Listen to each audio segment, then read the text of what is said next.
We can rise above. We are invincible. Take us down. You push the button, Max. You super stickers! What is magic? What is the who are you? Where is the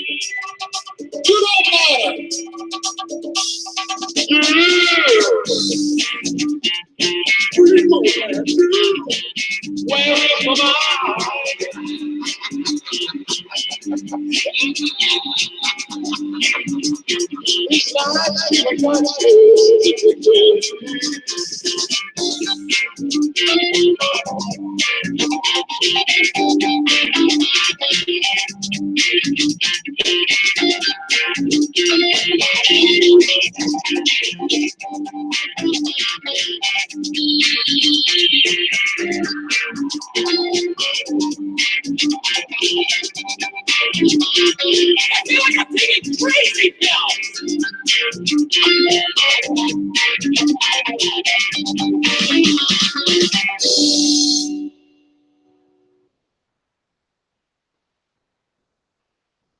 Okay, welcome to Livestream of Consciousness. I'm going to take off the webcam for now and go straight to the microphone, although I don't know if you guys can even hear me at this point.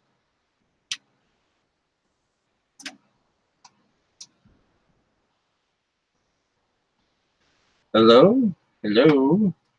Hello? Okay. Well, hello, everybody. Welcome to Livestream of Consciousness. I hope you can hear me. There's 2 watching right now. And this is the 8th episode, where all shall be revealed. Bum, bum, bum, bum, bum, bum, bum, bum, bum, bum, bum. So, yeah. If you can't hear me, or you can hear me, say so in the little credits. Meanwhile, I'm going to invite some friends, and I'm going to switch over just full screen and keep it on to a couple of illustrations throughout the night. So, nothing major there. All right, tonight we have Wynn, Brayton, Brandzett Films, Wynn, Brandzett Films, and Earth Paragon. And if we get anybody else, we get anybody else. So, but yeah, usual same rogues gallery of scum and villainy around here. So, and Wynn, she's okay. The other 3 jokers, I don't know about him. So, actually, let's face it, this is a little dog and pony show I'm running here. So, okay. So the invites have been sent, and we'll start very soon. So as you can tell from the title, we're going to talk about cons, the most terrible, horrible things that ever happen, and we are also equally responsible for such horrible things. But before I begin, I'm going to do a couple of shout outs to some links and people who've been very kind to me lately. And we'll get to it. So yeah, we're not going to go past 3 hours. We're going to try to keep it at a reasonable stint. And also, we might be doing a second live stream of consciousness later this month, because apparently YouTube would be getting rid of its old Hangouts. And no offense, but I do not have the most advanced computer around. And no doubt I have the terrible feeling that YouTube is going to basically make it impossible for low-tech ruffians like myself to continue this little live stream. So already I see we have Earth Paragon and Wynn in the chats. Can you guys hear me okay? Yeah, can you hear us? Yep. Yeah, okay, all right, can you, yeah, that's so weird, hold on. Okay. Can you say that, can you speak again? All right, testing, 1, 2, 3. Can you hear me? Roger me, welcome me, hello, Earth. Hey. Okay, so apparently, yeah. Oh, I see what's going on. Okay, I don't even have my headphones plugged in. Well, okay, it's like I can hear you guys, but I can barely hear you. It's like, oh, dude. Well, so far we've only had minor disasters so far. Okay. Can you hear me now? Yep. Yep. Okay. Okay, excellent. So, of course, we have the wonderful Win the Rogue and the equally wonderful Earth Paragon with us tonight. Hello. Hello, everybody. So, and yes, as you can tell by the title of tonight's episode, we will be talking about our own personal cons and the experiences we've done. For the truth can no longer remain hidden. It must be revealed tonight. Because we have committed many cons in our existence. And by cons, I mean conventions. Da-da-da-da-da. Oh, dear Lord. And you thought it was going to be a dark episode tonight. I was going to say, Raph, when did you start going DC Comics on us? Well, I was going to less DC Comics and more like the Music Man, but apparently that's no longer relevant according to most people in the world. So, yeah. Well, you got to keep up with the youngins. We have to stay current because if we make any other references, it's just gonna make us look like a couple of crazy old people. That is true. Like, speaking of conventions, Kaiju Noir, a mutual friend of ours, he did a Godzilla or Kaiju YouTubers panel at G-Fest, which was roughly last week or 2 weeks ago. We'll just say that. And he pulled up a joke about Gamera that's kind of well known on an old group he used to be with, the Sons of Shirazawa. It's like, what's a Gamera? Like, knowingly asking, like, who is this giant turtle that isn't that popular? But of course, he was amongst a group of like teenagers and old people who weren't quote unquote with it. And it's you got like 20 people replying, "He's a giant turtle from the Dai movies, you idiot!" Oh, geez. Yeah, I swore I heard one guy scream an idiot, but it's like the majority. It's like, it's like you're trying to be sarcastic and nobody can. I don't know. Conventions. It's like there's a better way to answer than come off too abrasive. Yeah, exactly. Especially if they can't convey if you're being facetious or otherwise. Yeah. That's, as much as I don't like emoji code, emojis do serve a purpose. That's why I tend to put P at the end of my stuff. Oh yeah, definitely. The happy face or the winking face with the smile has protected so many internet nations from going to war. So, without it, we'd be dead 10 folds. So someone's committed an offense on the internet. Someone's feelings has been hurt. Sound the alarm.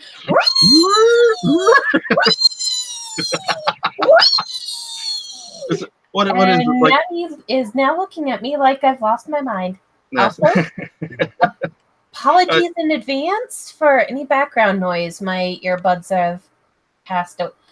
My earbuds have kicked the bucket and I haven't replaced them just yet. So if you hear some computer stuff in the background, that's me. I apologize. Well, that's okay. I got 2 fans going on right now because it's hot in California. Or Los Angeles, I should say. You're also in California. I keep forgetting that factoid. Yeah, my windows are open. It's kind of humid and icky. Mm-hmm. I'm hoping it passes by tomorrow. Ugh. And I'm just kind of streaming with you while derping around in Final Fantasy XIV. So if you hear any spells going off, that's me. Yes, I'm so professional live streaming and playing them the Arvidja games. Oh, for crying out loud. I started this live show like having this ridiculous toy with us. And it's like, yeah, this is far from professional. Audio Secrecy is a slightly better show than this one. So, and I think this is the first time we live stream on a Wednesday too. So we're definitely not facing competition from the other Kaiju live streamers. And how have you been doing lately, my friends? We'll start with you. Oh, go on. I was going to say, I've spoken quite a bit, so I'm going to give Earth Baragon the floor. Okay. The floor recognizes Senator Earth Baragon from Virginia. Oh, Lord. That's been on the TV all day. Right. No, I just been working a whole lot. I keep losing guys on my team, so it just 15-hour days. But I have been reading a really good book series by William McKee. It's called The S Squad. Anybody needs to read that. Yeah, what is S Squad, by the way? Like a bunch of Scottish badasses, commando team. Mm-hmm. And like every book is like, I don't know, the first book is like giant isopods. So basically like kind of like the Shockers from Godzilla. Okay. Oh, Second neat. book is about like a demon and a abandoned Nazi base, and then you have like Loch Ness, giant spiders in the desert, Amazon snakes with an Amazon god. It's just one book after another, and the last one I just read was about Norway cave trolls or Mm, rock cave trolls. It's really good. They're short, about 4-hour reads. okay. Yeah, it's are they the kind of books you can easily get off of Amazon, or are they like actually published beforehand? No, they're published. I have Amazon Kindle. I just pay $10 a month, and I try to read like at least a book every other day. Okay, all right. Okay, no, I'm just curious because it's hard to tell what books come from the internet. I mean, from Amazon, since it's so easy to get books published there now. Yeah, right now I'm reading one of his. It's like a collection of short stories where everything kind Mm-hmm. of deals with like creepy crawlies, and like the first book, the first story dealt with Shoggoth or whatever. I don't know. I don't read H.P. Lovecraft, so I'm not Oh, really the familiar. Shoggoth, the kind Yeah, of multi-limbed, multi-eyed blob creature from the Mountains of Madness. yeah. It's like in Okay. a cave, and a guy's on an island with they have sugar cane and stuff. It's actually Okay. really well written. Okay. Don't worry about not knowing Lovecraft. I barely read Lovecraft, but I can fake it. I'm just But getting into the Eldritch horror mythos, but Mm-hmm. didn't you swear the other night you heard Sheogorath at your next door neighbor's house getting into a very heated argument with the water lizard Bakura? All right, the Doomed Sharnath. That's my thing. Yeah, you were Yes. trying to sleep. It was 3 Yeah, a.m. yeah. They were arguing over laundry etiquette, and I tried to look upon the blithering horror that was shuddering next door. But the Eldritch moon got into my eyes, blinded me from the horror, which was a strange mercy from ancient eons beyond eons. And I just put a couple of earplugs in my ears and went to bed. How are your eyes today? They're burning. Oh, geez. You really should see a doctor about that. Right. Dr. Herbert West. Bum, bum, bum. Okay, I've read enough Lovecraft that I can get the gist of the references and the silliness, so. you never watched the movie? It's fantastic. Oh, what, Reanimator? Yeah. Oh, no, I saw that recently, and although it's, Yeah, I admit the head scene's kind of that's not my cup of tea. But the rest of the movie was good. yeah, no, well, as a dark comedy, it works out really good. Although the thing I've noticed about a lot of Lovecraft adaptations is that they're so far removed from the original source material, and I think it has very little to do with, it's impossible to film cosmic horror on screen, that old excuse, than it does with just the filmmakers were very low budget and maybe not that much interested in the original text regardless. Like the fact that Herbert West is kind of a dark comedy, even the original serialized form, but it was a period piece. I forgot if it was the turn of the century or the Civil War, but it was about a scientist who discovered a way to reanimate the dead and all the mischief and bad stuff that happens from it. The movie is in the same spirits, but as far as details go, there's very little of it. And even when a lot of movie adaptations try to touch upon Lovecraft, they only touch on it barely. Granted, a lot of the stuff he wrote were novellas, or no, not even novellas. A lot of the stuff he wrote were short stories. And I think he only really had 2 novellas under his belt, which was the horror that came to the horror from Dunwich, the Dunwich Horror, Mountains in the Mountains of Madness, and Dream Quest to Unknown Kadath, or Dream these titles. blah blah blah blah blah blah blah blah. As far as I've been told, the only like faithful one is that black and white one that's like super uber cheap with Cthulhu. Call of Cthulhu. It's like an hour to 70-minute modern day silent film made in the exact same style because it takes place in the same period. and it was done by the Lovecraft Appreciation Society, which is a group of dedicated scholars / fans of Lovecraft. I actually have it. It's not half bad, actually, other than the video kind of betraying or undermining the cinematic scope of the movie. It's actually quite good for what it is. They do alter some things, though, from the original novel. For example, Call of Cthulhu, yes, there's cosmic horror. Here's something that I will gladly argue with a lot of people. There is a lot of cosmic horror and I can't say the word. Existentialism.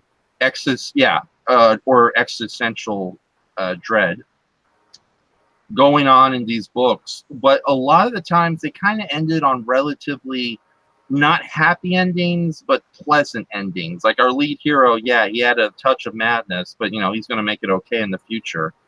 And a lot of people actually do succeed in destroying some of these creatures on their own, or just living long enough to see the creature meet their own demise, sort of like what happened in the Dunwich Horror. Though a lot of people did die throughout that novel under the horrific titular horror monster. But a lot of H.P. Lovecraft's, and probably just because it's the horror cliche to do anyways, will always end it on an extreme downer note. And I know the whole concept that we are cosmically doomed in the long run is a major theme of Lovecraft, but it's not like modern day Twilight Zone, where it's like, well, it doesn't matter if the story is a uplifting one or a downbeat one. We got to end it on a scary twist. It's like a lot of 80s horror movies. It's like they come to a logical conclusion, and then out of nowhere comes a completely nonsensical twist ending just to end everything on a scary note for that last jump scare. And I think the Call of Cthulhu, I almost said the Collect Call of Cthulhu. Wrong H.P. Lovecraft homage there, Raph. It ends on that kind of downer note, even though in the original novel it really wasn't that bad. Well, it's bad, but I don't know. So, and there was and Lovecraft wrote a lot of stories that had bizarre anti-happy endings. Like if you really think about it, The Shadow over Izamoth kind of ends on a guy discovers his ancestry. No problem there. I'll leave the rest to you, especially if you already know how the story ends. But it doesn't really end on him dying and being taken away by the evil fish people and their human cohorts. No, he kind of joins them in the end, and he's okay with it. So I could have swore I read somewhere that one of his books was getting turned into a movie. I don't know if it was Color in Space or something. Yes, actually, you're right. The guy who, I forgot his name, but the British director behind movies like Hardware and the failed Island of Dr. Monroe with the giant white beluga whale known as Marlon Brando. That documentary is awesome on that. The movie sucks, but the documentary is amazing. Yes. Yeah, he took a very long break from filmmaking for several years. I think he did some short films here and there for some lesser known horror anthologies. But no, he's coming back and he's making an adaptation of H.P. Lovecraft's The Color Out of Space, which is a story about a strange meteorite that falls from the deep cosmos into a farm. And at first it seems to have miraculous abilities, but as time it reveals that it does not cause good things with its mutating energies, so to speak. If you ever watched The Curse with Will Wheaton, it's the same darn thing. Oh, well, as you probably know, The Curse is actually a loose adaptation of A Color Outer Space. As is, oh, damn it, that monster movie with Boris Karloff and Nick Adams in it. Die Monster Die is a loose adaptation of The Color Out of Space. So. Oh, yeah. Yeah. It's been a while since I don't remember a lot of Karloff's later stuff. He just did things for paychecks. Yeah, it is. Yeah, it is pretty sad. So. Oh, Nicolas Cage is gonna star in that. Oh my God, I could just imagine. I can imagine the faces he's gonna make. I'm mutating under the powers of extreme acting. God, Lordy. Oh God. I have not seen Mandy, but I've heard a lot of good, horrifying things about it. So. I don't. What's your thoughts about Nicolas Cage? Is he a good actor who keeps showing up in bad movies, or is Not he? the bees, not the bees. No, not the bees, not the bees. He gives us glorious, glorious memes. Hey, where's my Exactly. chocolate cake? Right.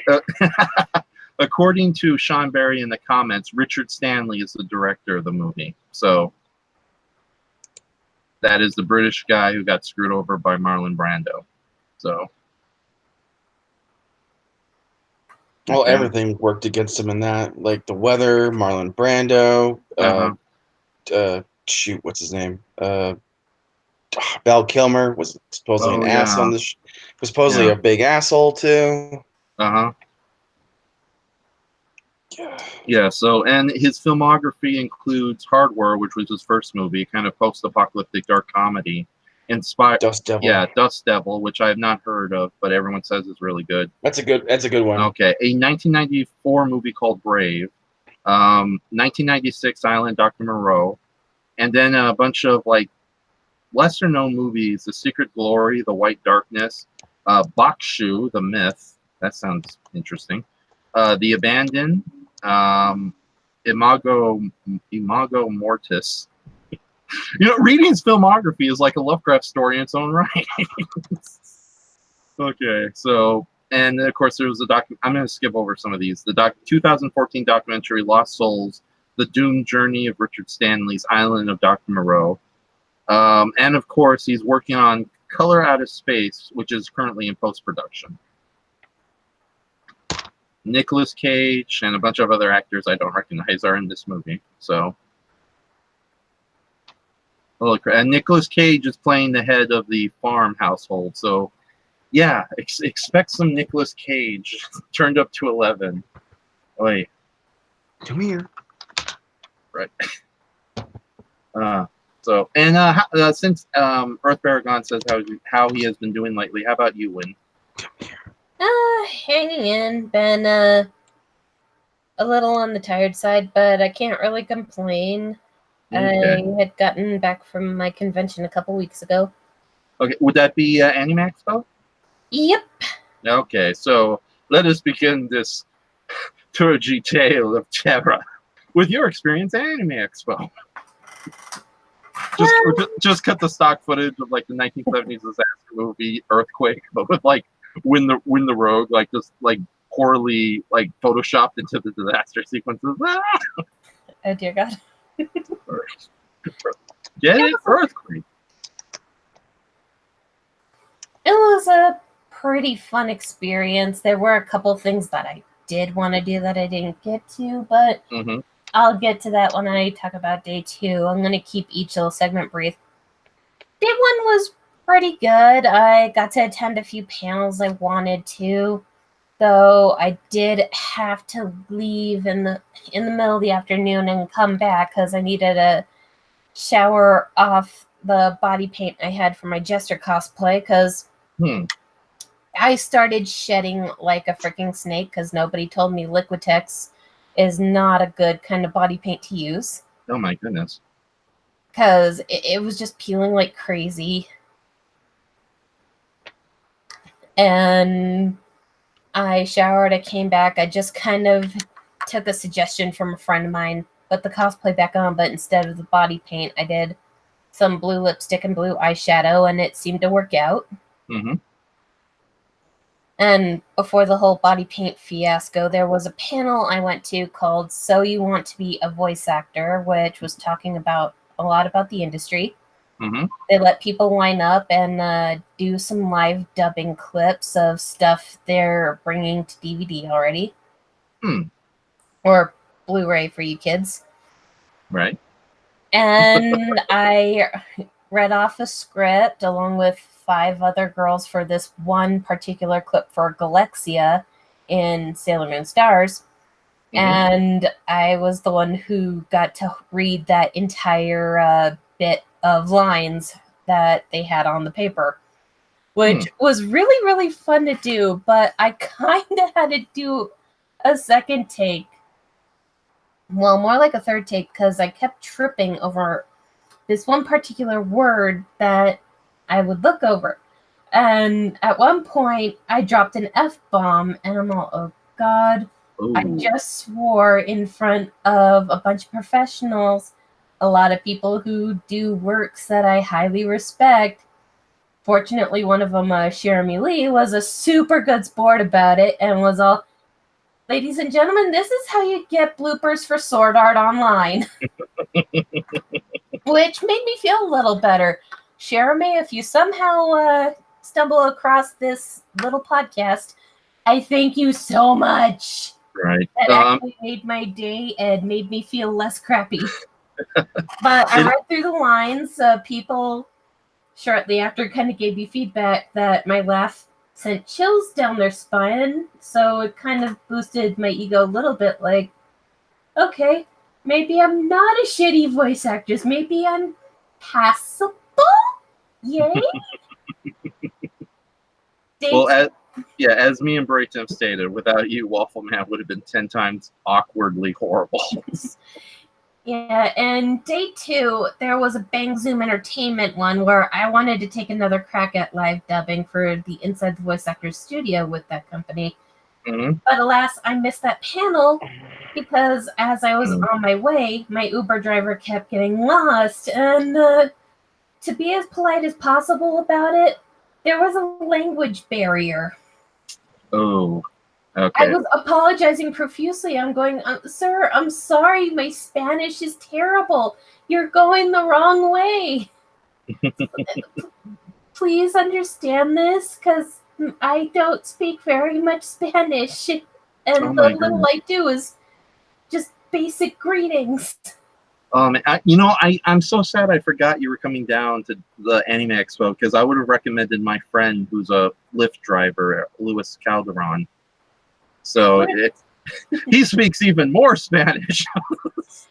No, I'm kidding. He speaks perfect English. But no, I'm sorry to hear that. It's I was in a hurry, so it didn't really cross my mind, because I know you had offered before, but it didn't really come to my mind until later in the day. And the second part that kind of made me salty was another panel I missed was the Gundam 40th anniversary panel, because 3 different staff members sent me in 3 different directions. The third one sent me the right way, but by the time I got there, the line was already capped, even though I went to get in line an hour or so early. But it wasn't too terrible, because later that night I did get to get in line and watch some friends of mine who were in the Great Otaku Debate, which I got to watch every single round throughout the convention, which made me happy. My friends managed to make it to the final round. They didn't win, but it was kind of awesome to see them get that far. I would have signed up myself, but one, I came alone to the convention, so I didn't really have anyone to pick as a debate partner. And 2, knowing my luck, I probably would have made a complete ass out of myself. But it was still really fun. Day 3 was fun. I got to run into other Castlevania cosplayers since I went as Trevor Belmont that day. I sang some karaoke in the evening, and the final day, the half day, I bought some stuff on sale and hung out with my aunt and uncle for the rest of the evening. And before making my trip home on Monday, I dropped by to visit my grandparents.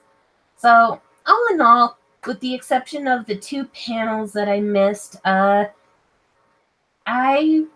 was satisfied, and I'll just have to get my pass early. And if the premiere pass didn't go up too horribly in price, I might do that. So that way, I can definitely have early access in line and maybe go to day 0. But it was a fun little convention adventure, and just being able to shake hands with Mike Sinter-Nicholas just filled me with life.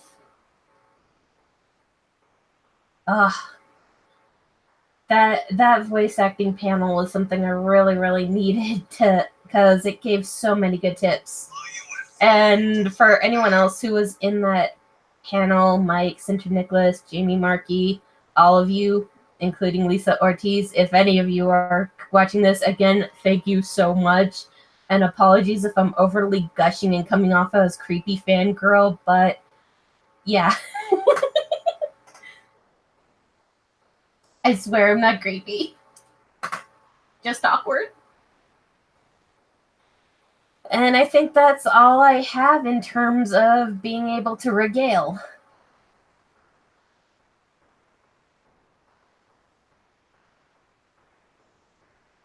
Hello? No, I'm still here. I was listening. Okay, I was just making sure my internet wasn't being buggy again. But yeah, Not sure where Raph dropped off. I was gonna say back to you, Raph. Nor not. Well, we can move on to you. I don't know if you went to any conventions or have any tales to tell of something similar, so go ahead. I have none. I never actually been to one. Mainly because I was half my life I spent living in other countries, and other half has been like landlocked states. So you're not really in very populated areas. Well, I hope you get to eventually come across something fun you can enjoy of your interest.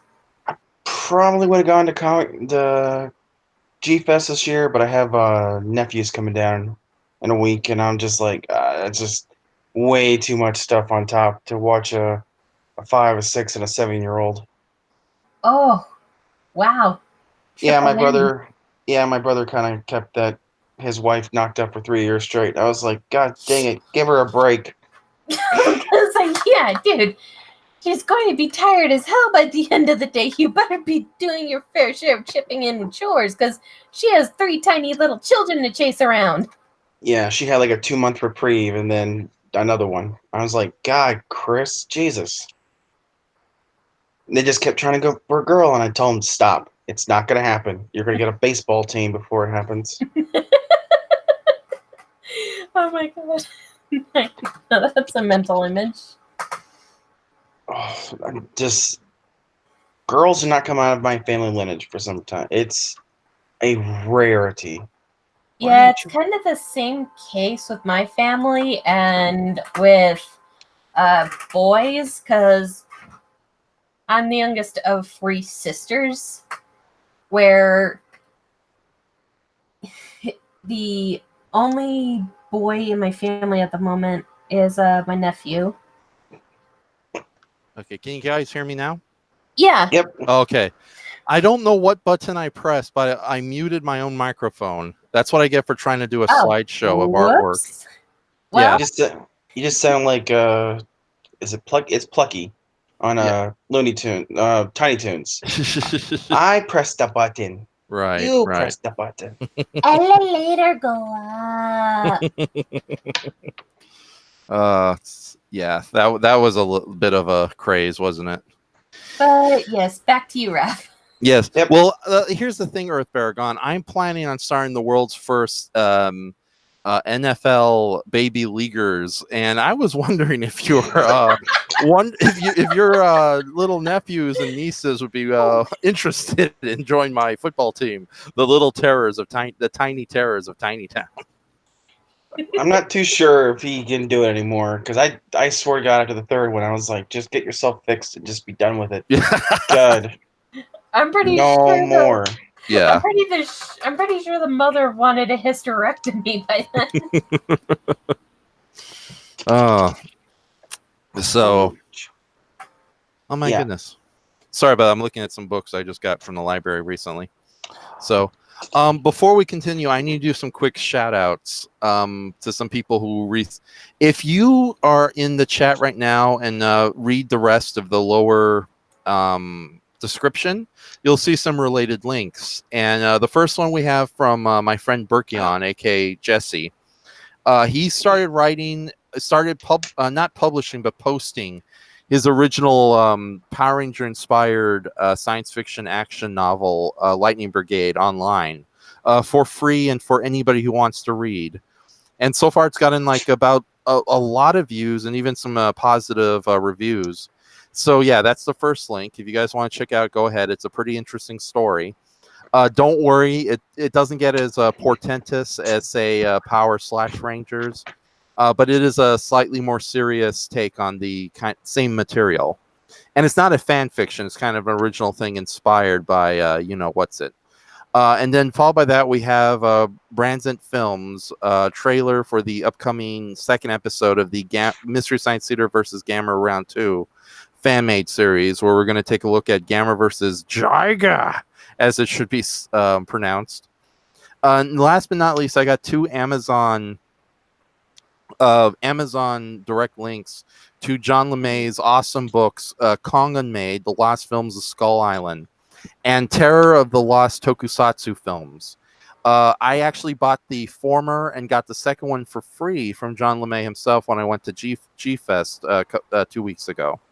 And they are both very good reads. They bring up, even though they're kind of basic and just being kind of a rundown of unmade projects and abandoned concepts, there's still a wealth of knowledge, especially when you're in a kaiju obscurist like myself.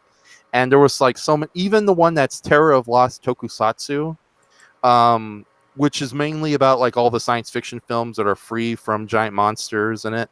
They do touch upon a lot of giant monsters that were planned for particular projects but got dropped at the last minute. So yeah, and of course the Kong book is the best of all because it's kind of an overview of the whole Kong genre. I just unplugged my webcam, so there's no way I can show you the books proper, but maybe later towards the end. So right Space now we're Kong? Yeah, there is a Space Kong in here, and it's even crazier than you. Christ. Is it crazier than the Space Godzilla movie? Not as crazy because it's not revealed that Kong is okay, so an embryonic stem cell in outer space? No. Yeah, no. The plot for Space Kong is that Carl Denham somehow discovers a planetoid meteorite filled with alien creatures that are just like the ones from prehistoric times. And he just ends up renaming all the creatures like, oh, this is the new King Kong because he's like the one from Earth. It's basically Space Scouse the movie, if you've seen Gamma versus Giron. But yeah, it's still insane. I thought it was Carl Denham like somehow found a way to import all these rare animals, including a revived Kong, to a space station where they'll live in peace, kind of like Silent Running, but with Skull Island on board. But no, he just stumbled upon more monsters, and he just gave them all names. It's like the Snowball. It's like Snowball 1 to 5 in The Simpsons, except you're the new King Kong alien ape that looks just like King Kong. Space Kong, you know the name of Space Kong. He is the same as Earth Kong, except he's from outer space. One day, a Martian, too young to know the danger, came onto a planet with a mutant Power Ranger, and they said, hey, look over in that tree, it's a giant gorilla, a giant fucking gorilla, Space Kong, and so forth. You know the gist. Right. Ladies and gentlemen, Brayton is here. Bum, bum, you couldn't ask for a better intro than that right there. Yeah, I don't even know. I sing that whenever I enter a room. I know he does the whole thing. It's like, and it's a Rankin Bath theme song, so you know it's going to be 4 minutes at least. Yeah. That was I did the abbreviated version. Right. Oh god, you do not want this guy to do his Thundercats theme song. Pulls out an air guitar. No. Yeah. How do you pull out an air guitar, Raph? You just imagine it. Oh, okay. Get it? Because it's not real. That makes sense. Right. So, anyways, yeah. So John LeMay gave me an extra copy for free, and also, although I did not label it in the links, there's another book I need to give a shout out to. Kevin Dorndorf of the fantastic blog Mazer Patrol gave me not one but 2 copies of Kaiju for Hipsters, 101 alternative giant monster movies for monster movie fans. And he goes into some really obscure stuff that even I didn't even know existed. Like, the guy who made the bizarre 1977 horror movie comedy musical children's film House, or Houseu as the hip kids call it. He went on to do a really bizarre anime adaptation of the Tarzan-inspired adventure series Kenya Boy, complete with out-of-nowhere time travel, surprise dinosaurs, and a giant snake. So yeah, there you go. And he does include some movies that are kind of like questionable on where they stand in the giant monster genre, especially something like Twilight of the Cockroaches, where he says, you know, it's basically anthropomorphic cockroaches versus two humans with I don't know, it's actually much more dramatic and heartbreaking than it actually sounds. So but it's like he says it's very reminiscent of the original 1954 Godzilla movie, especially some of the imagery and the climax. But at the same time, it's like it's almost like size semantics. But still, it's a very good book. And for those who are more interested in kaiju beyond the typical Godzilla, I would definitely highly recommend that book as well. So, the spoils of war, so to speak, from our convention. But anyways, Brayton, to keep bring you up to date, I just had to get some kind of shout outs out of the way, including the next episode of Mystery Science Theater we're doing. We're talking about our convention experiences. Wynn had a very, very fun time at Anime Expo, not counting the earthquake and the disasters brought forth from the now post-apocalyptic Los Angeles. I'm sorry, I just had to. And Earth Baragon is starting a football team with his 3 nieces.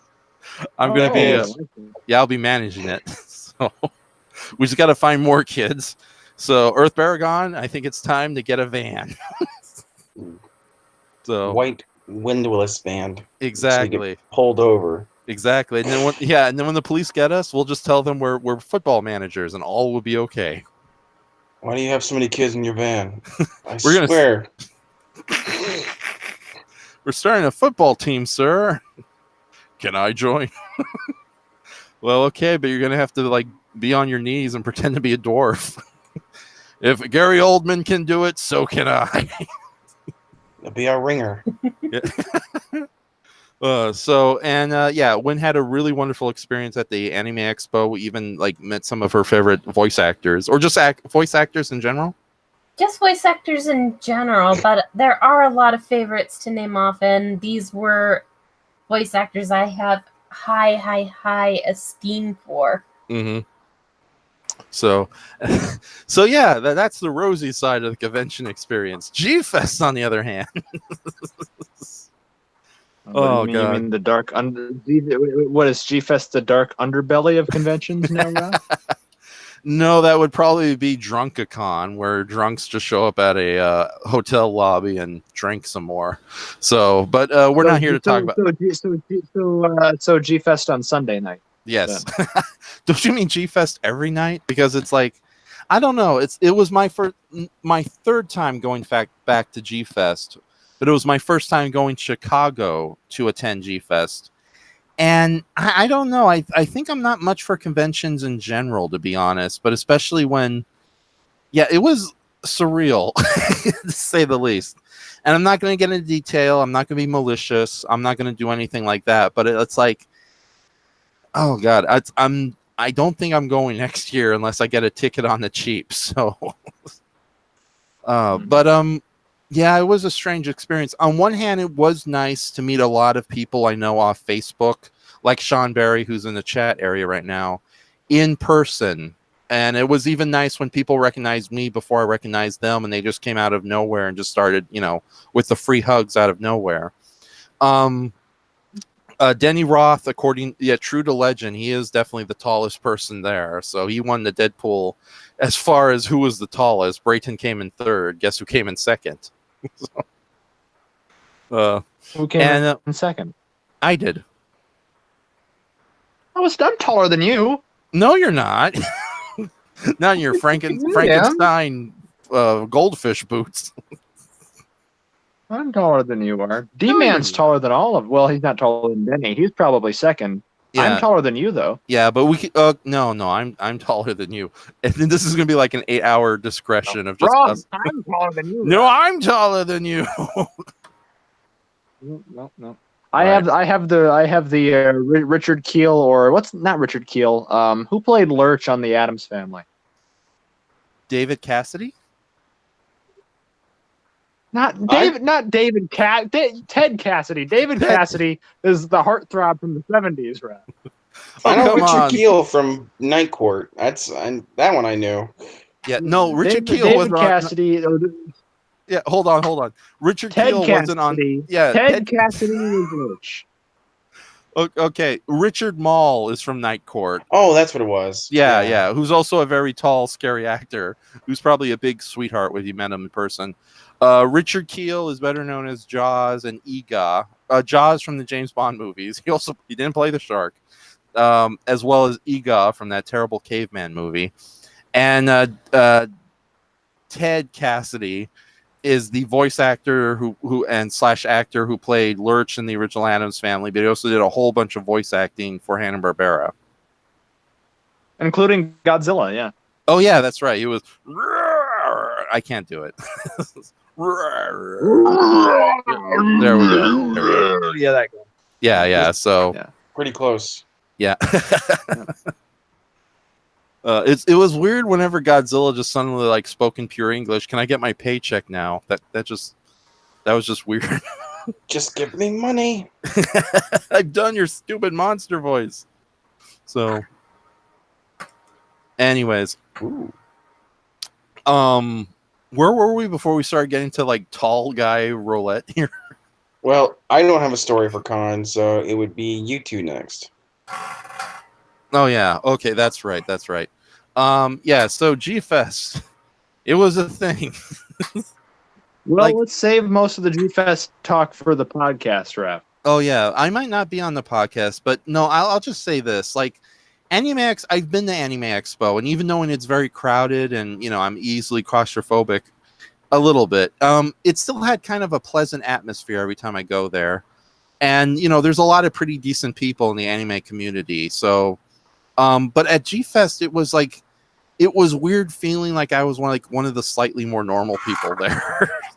So I'm not going to get into too much detail, but it's like going to Power Morphicon. It's like, just a bunch of nerds everywhere. Exactly. Why am I here when I can be at the local Shakespeare Company's rendition of the Pudgy Pig Chronicles? But no. The highlight was definitely meeting a lot of really cool people that I've known online but met in person. Sean Berry among them, who's in the audience. Denny Roth, who is definitely extremely nice in person. Although oh god, his handshakes. Oh my goodness. It's like, I think my hand's been destroyed. There are only these little stubs. He's that big. He's that scary. And it's like, and of course I met Brayton in person, who is definitely as spindly as he shows up in his photos. And I think the main reason I went there was to play Detective Dirty McCruption for their little short films.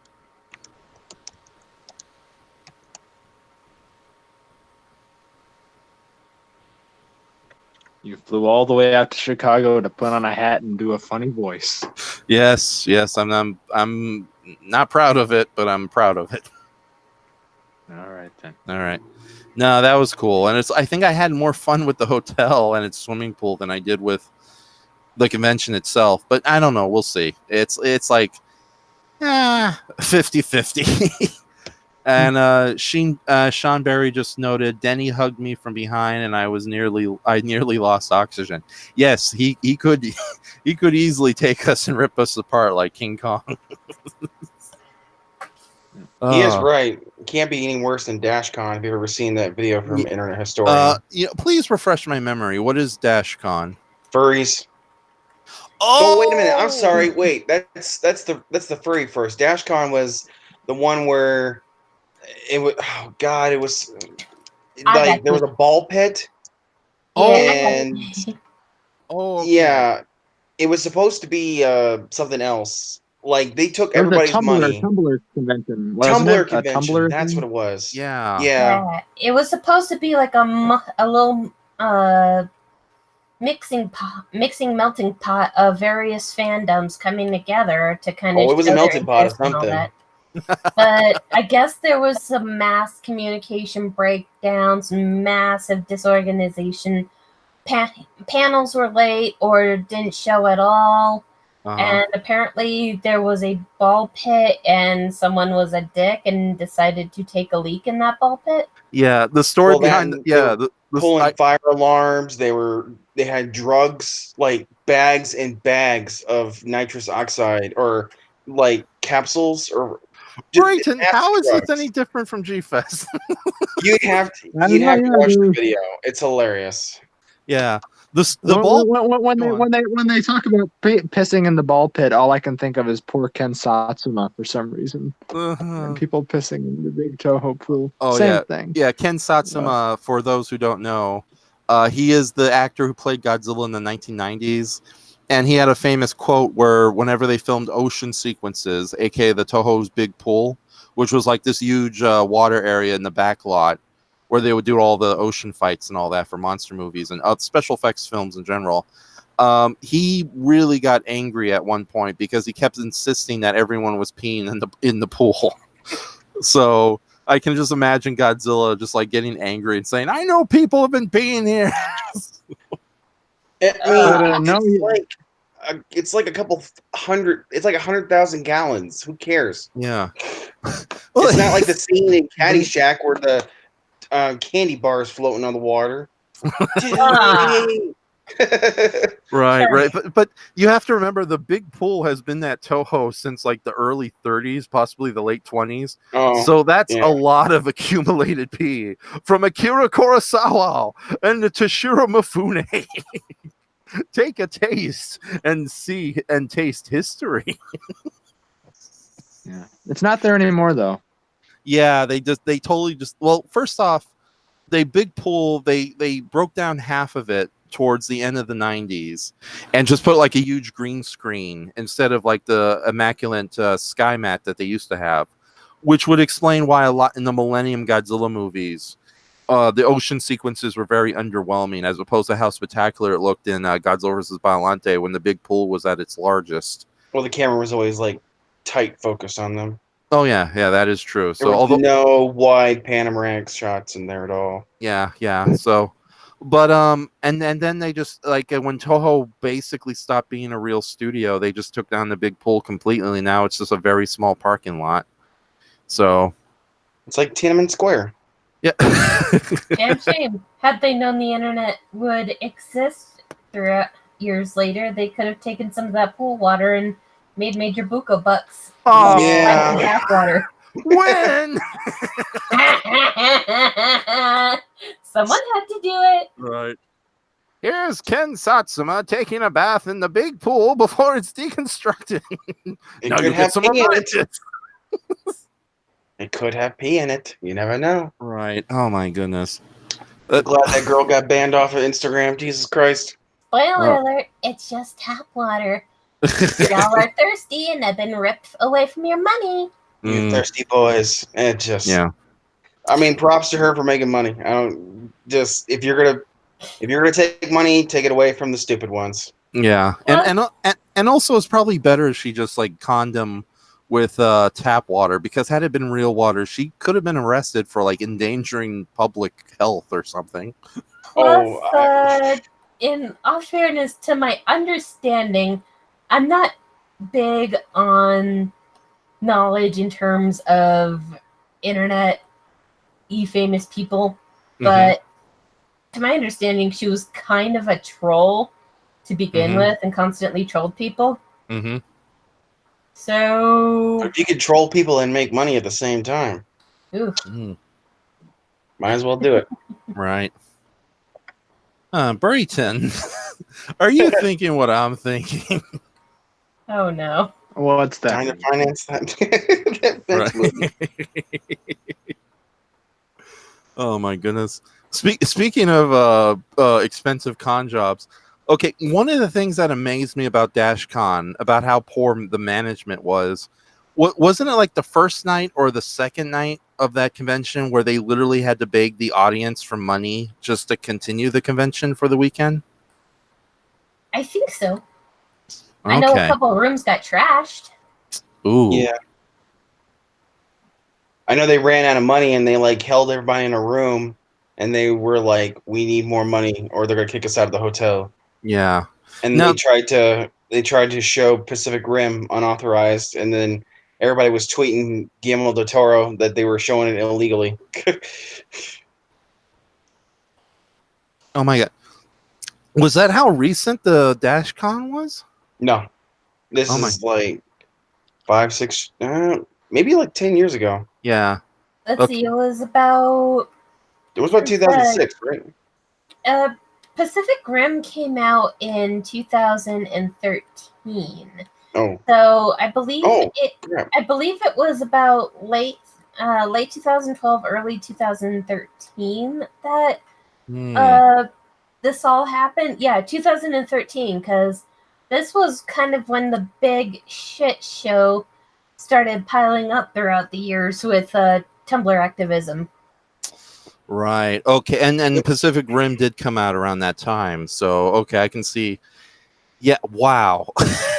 Or I as forgot. we would like to call it, the Great Nerd Wars. Pacific Rim. No, Okay. 2013 and beyond. Oh yeah. Yeah. Yeah. It's just Because geekdom around that time started becoming a shit show. right. Well, I highly doubt it because I want my Snyder cut. Damn it.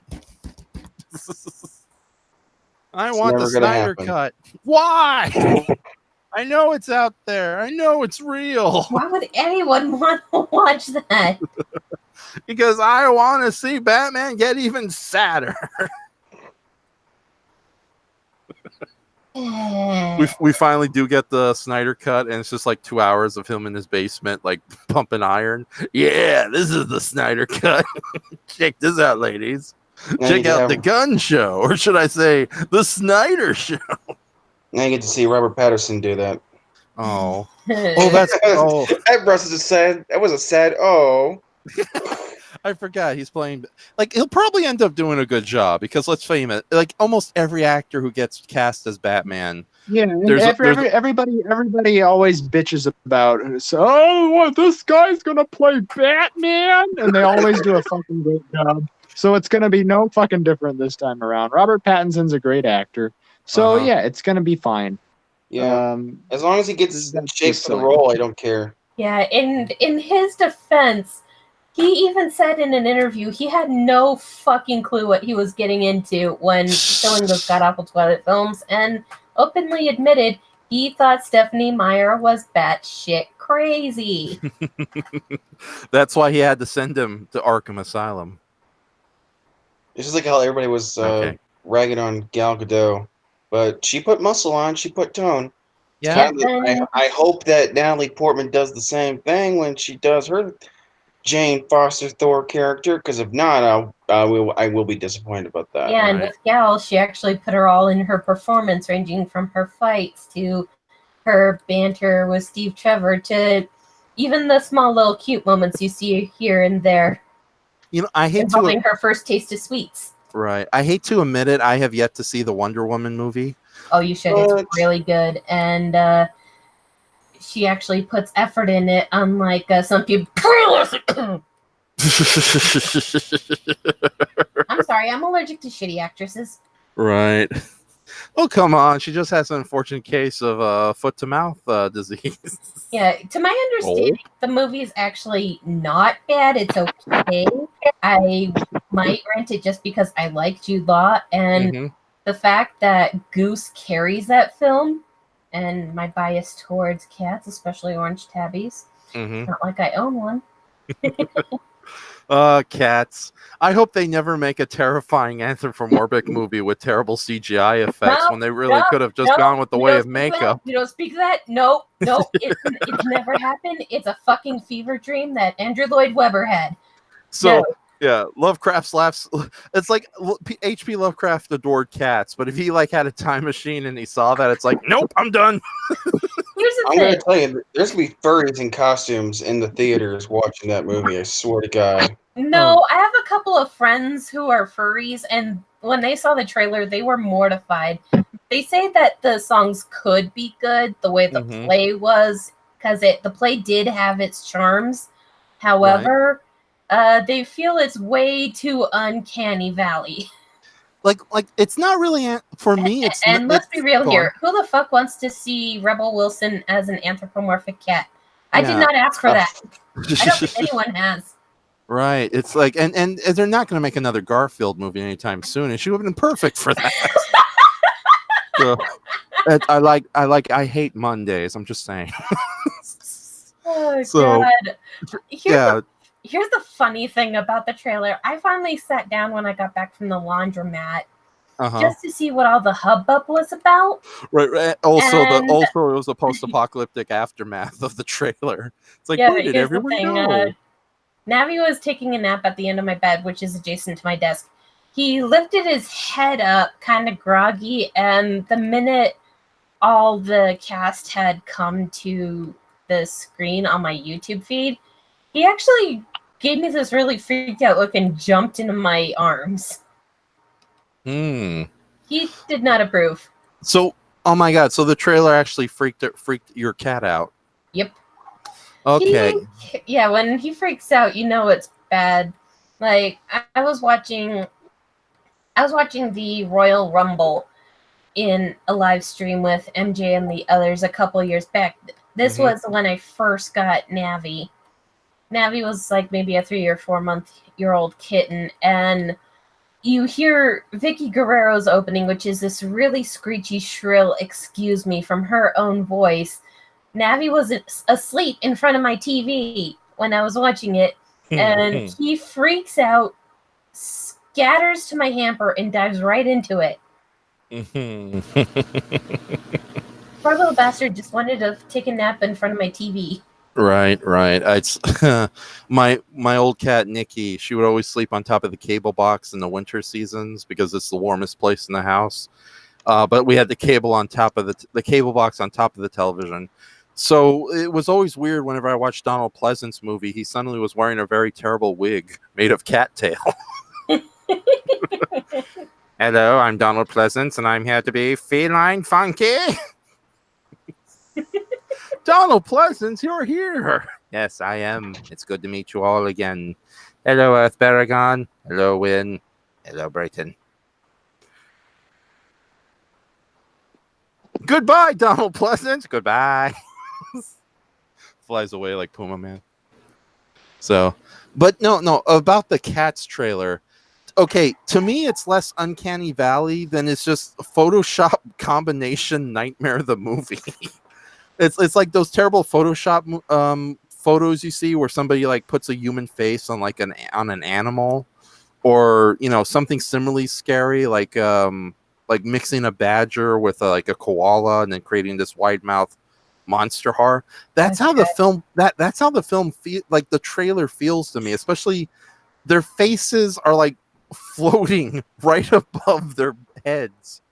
It's like yeah, especially that the poor actress who's playing like the memories like something, it's like that I think one. that was Judith Dench if it was an older woman. Oh no, it was a I hate to use the terminology, black singer who's singing that famous song. Okay. I only seen the trailer once, so I don't remember everything from it. Right. I just remember seeing small shots of Judith Dench. How did you fall so fast from Downton Abbey? Right. Okay, so it was Judith Dench, Idris Elba. I vaguely saw Taylor Swift. Right. Drugging everybody with catnip. And then just a really bad mocap job on Rebel Wilson. Don't get me wrong, I have no ill will against her. There are a couple of movies I like her in. Other than that, she's kind of typecast as the same role, and I'm kind of afraid that that's the role she's going to be a part of. Yeah. And it's not a narc against her or her looks. It's just that mocap is so bad. Yeah, it's like, it's floating human faces connected to like these bizarre digital CGI tights. It's not even CGI bodies. It's like CGI tights on human, and it's just, it's already weird enough. Like it would have been like I honestly question, would it have been better had they gone with like Cat in Hat style prosthetic makeups? That would have come off a lot less weird, because it's already absurd when it's like you take these full grown human beings and you make them incredibly small and way smaller than cats should be. Probably would have saved them a shit ton of money too. Yeah, and you wouldn't get a mix of Markiplier's Photoshop mouth on top of a cat videos, meeting the fucking Assassin's Creed Unity glitch from launch. Ugh. That's another thing. It looks like a terrible video game. It's like I honestly have to ask, why does Hollywood keep insisting on spending millions of dollars on the most ineffective, crappiest looking CGI imaginable? And it's like, I swear they use the CGI as an excuse to like maybe money laundered or tax evade their full budget, especially considering how low they actually pay the animators to do these jobs. And it's like, and plus you hear so many horror stories of these movies starting out with like actual practical effects with limited CGI to enhance it. But then at the last minute, the producer or even the studio's like, nope, we got to redo everything in CGI at the last minute. Yeah, it normally depends on the studio. You have good studios and good directors who are willing to take backlash and feedback and go fix it. Look at the Sonic movie. People weren't happy with the official trailer, and now it's been bumped to February, where they promise it's gonna look a lot better. Right. And then it's just like the creepy cats version of Sonic the Hedgehog. And then here's my question, Raph. Here's my question. Have you ever seen Cats, Raph? The musical? Yes, I saw like an extensive making of when the My question to you is, yes, the movie, these CG abominations look horrible, but do you honestly think it would look any better if they did the actual makeup from the Cats stage show, putting that in 35 millimeter and putting it on film for people to see? The Cats stage show is already creepy in its own right.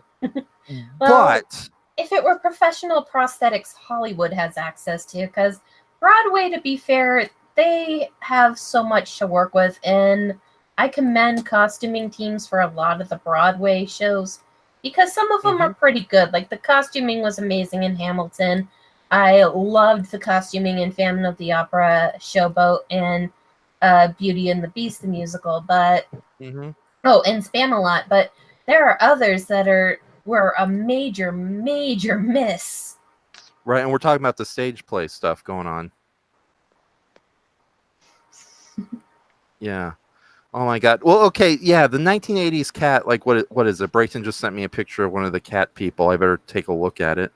That is Elaine Page, Raph. That's not Elaine. One of the cat people. You uncultured swine. Okay, to be absolutely honest, yeah, the Cat stage musical has very simplistic makeup, and it's not that good looking. But today, you can easily do like a better version of this, and we've seen better versions of this, like on Doctor Who with some of their various cat people in the recent seasons. So yeah, it wouldn't be that far off of a stretch, and plus, like Wynn mentioned earlier, would save them a lot more money than this kind of weird, because they're already using CGI to create these like bizarre, oversized sets for these like little mice-sized cats to inhabit. You think you're gonna get Taylor Swift to be putting on that makeup like 5 or 6 hours every single day? There's no way. Okay, that is true. Some of these stars would have said no, and I don't think. With her, they could come up with a compromise. If you remember Power Rangers SPD, they could just give her a Cat Manx. Like go a middle route, still have them look fairly human. Yeah, kind of a happy medium there. Yeah. It'd be a compromise. Even though she's a Swan Power Ranger. She was a Swan Power Ranger, but she was Cat Ranger in the American release, so they could justify having a cat alien on the crew. Yeah, I have to say, before I close up this picture of this sad actress here, she looks like the Cowardly Lion let himself go. I mean, we could have just like a bunch of Mike Myers cat makeup running around. Well, seeing how Brayton is a big fan of that particular character, what do you have to say about yourself? Say for yourself, Brayton. What do I have to say for myself? Yeah. Cupcakeinator! That's what I have to say for myself. I saw that movie with Brayton. It's not as bad as people say it is, Oh, yeah. but at the same time, I can definitely see why the widow of Dr. Seuss said, "No more live action, no more." I'm sick of this live action crap. Smoking her giant cigar. None of this. We're going to CGI, boy. God, can you imagine if they did the Lorax in live action and had Danny DeVito and all that makeup? Horrifying. Just horrifying. And shrink him down further so he'll be like size accurate, like a 2 foot. Yeah, but no, it's so sad because, like, okay, with that says, has there ever, outside the Cowardly Lion and maybe the lion guy from like 2 seasons ago of Doctor Who, has there ever been like a decent live action half human half cat creature on cinematic screens? Well, that's the thing for me, Raph, why I wasn't so... I think anthropomorphic animal people are always horrifying, no matter the medium, no matter what. So, Tabitha's on screen. How can you say that so mean about her? She's so happy. Look at her. So when I saw the cats thing, that's why I wasn't so shooken with fear as everyone else. Because it was just kind of par for the course for me, because I find all that stuff atrocious. So the effects work is what really caught me off guard of being, ooh, that looks a little patchy. But I don't know if they were going to do this. I have, again, bigger problem with it on a fundamental level of them doing a Cats movie. But if they were going to do it, I don't know how they would do it to make it look not shit. But it does look bad. It does look very bad. Yeah. With that says, if I ever did Fleabin Sisters, a comic series, I'm going to be having the first 3 issues fully colored and ready for purchase before the end of the year. If I ever did that, you were going to have the first 3 issues of. I thought you were going to have the first 3 issues of Glue ready for purchase. Before the first 2 issues of Glue are also going to be done, and then there's the 3 issues of Fleabin Sisters. So I'm going to release both series before the end of the year. They're going to be in a eclectic volume. There's going to be Glue, which is going to be 2 issues long, and then there's going to be Fleabin Sisters, which is a 3-issue long story arc. Yeah, they're trade paperbacks. So Cats. Funny books. Yeah, the cat people from Squares that, with pictures in them. That Mark Hamill video game. I can't remember what it is. That star shooting game. Oh, Wing Commander? Yeah. Yeah. But those cats not were like the cat people from the movie. Not the one with Sarah Michelle Gellar's husband. God, no. Yeah, Jesus Christ. Yeah, Freddie Prinze Jr.? She's married to Freddie Prinze Jr.? Yeah, they've been married forever. Oh my God, I bet their baby is just the 1990 logo. Oh God. With like little feet, and it's just walking around. It's like, yeah, I'm the 1990s. It's like a weird number, baby.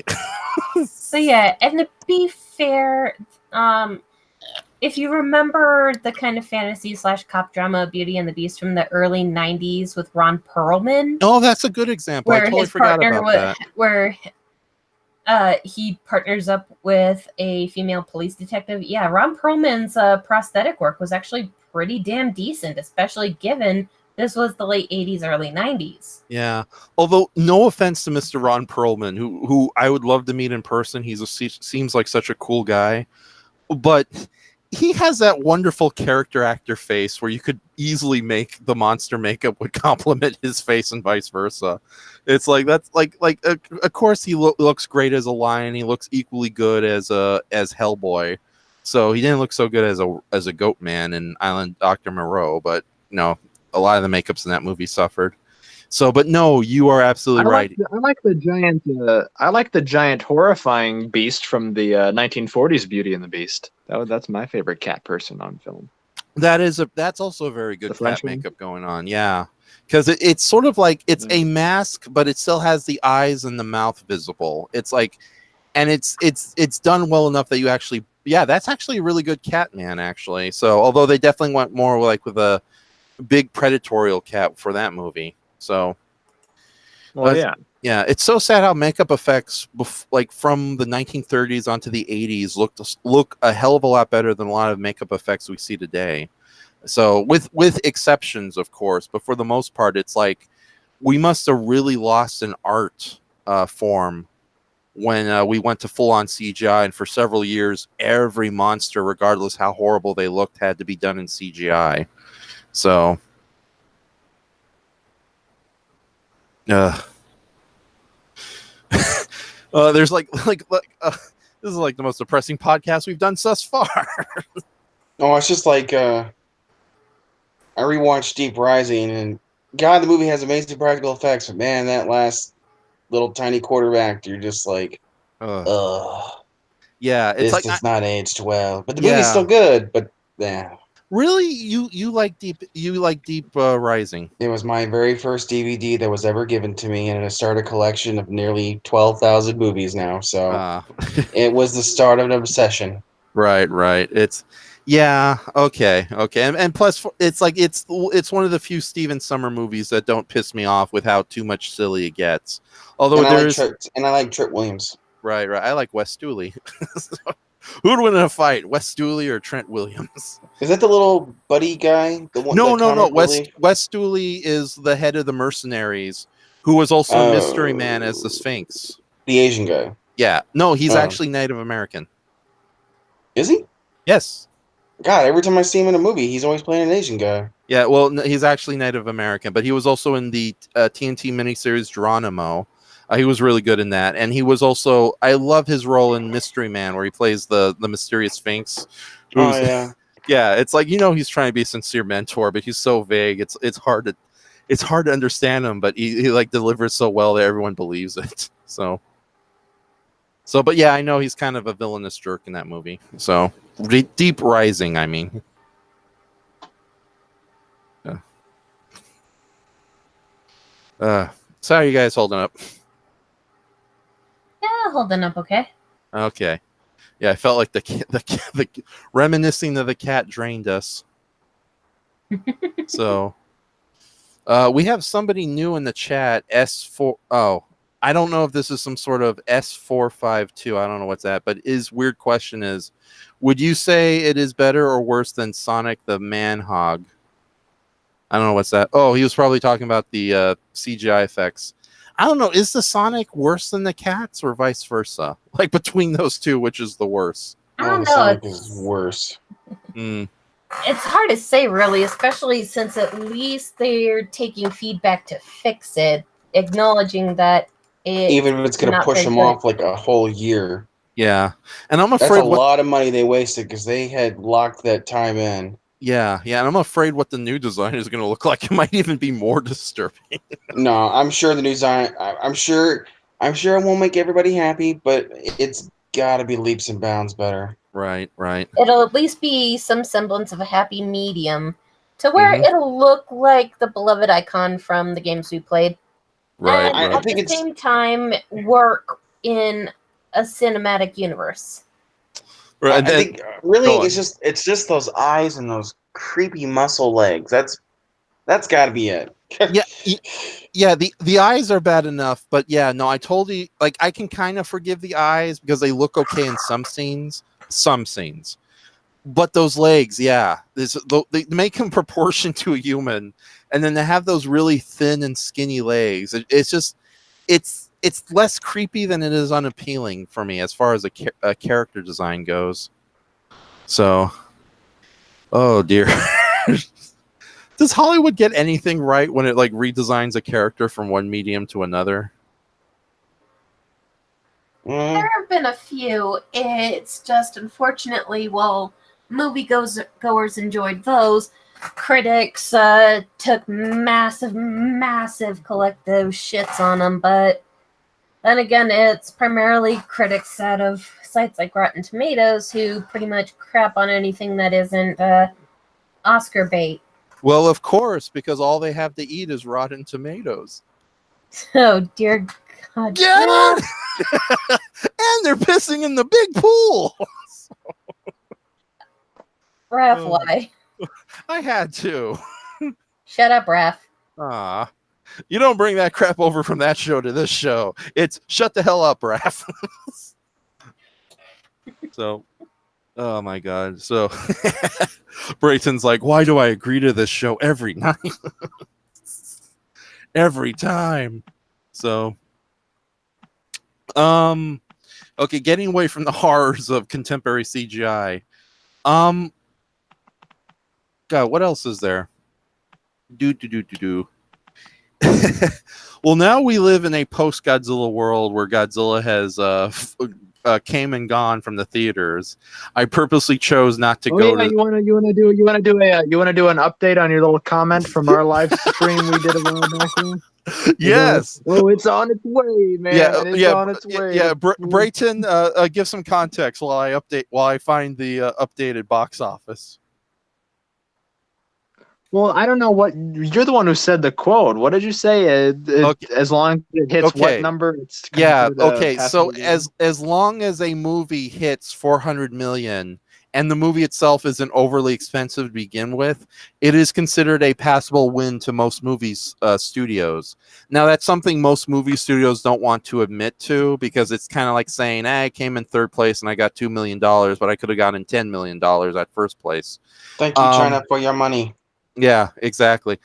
Actually, the Chinese markets, it's been revealed, they're not that reliable. Like they're important to get money from them and to get business in there, but they don't get as much money as they actually thought they used to. But here we go. So I've got the Box Office Mojo page up. I'm looking at worldwide here. I got it open too. So let's see how much Godzilla did, and it's like less than a month, slightly over a month's run. So drum roll, please.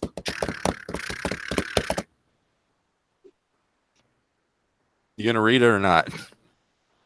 I thought you were gonna read it. You were making a big deal out of it. $384 million. So about what? $20 million short of a passable win.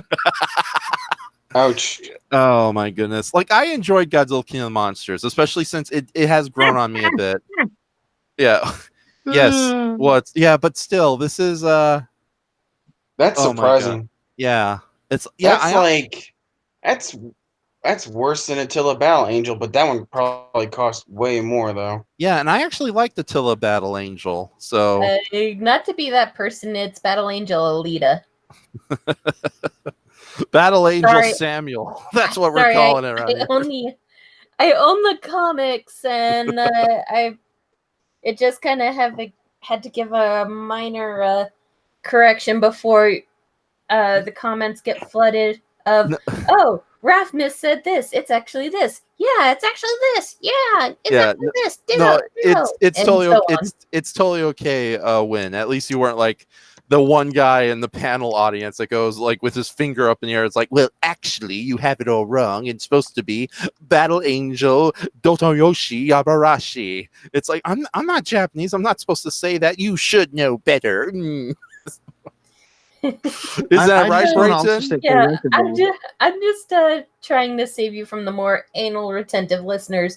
Love you guys dearly, but there are a lot of people who catch on to misspeaks and brain farts, and holy crap, they will point out that brain fart like there's no tomorrow. Yeah, and not only that, but let's just face facts. These are a bunch of fictional characters with wacky names. You're going to screw up eventually, so try to be forgiving of it. It's like, I love a lot of the power. Like, I love monsters from Super Sentai, but their names are so ridiculous. I don't even bother calling them by their Japanese names. So it's like Icy Angel shall always be Icy Angel as far as I'm concerned.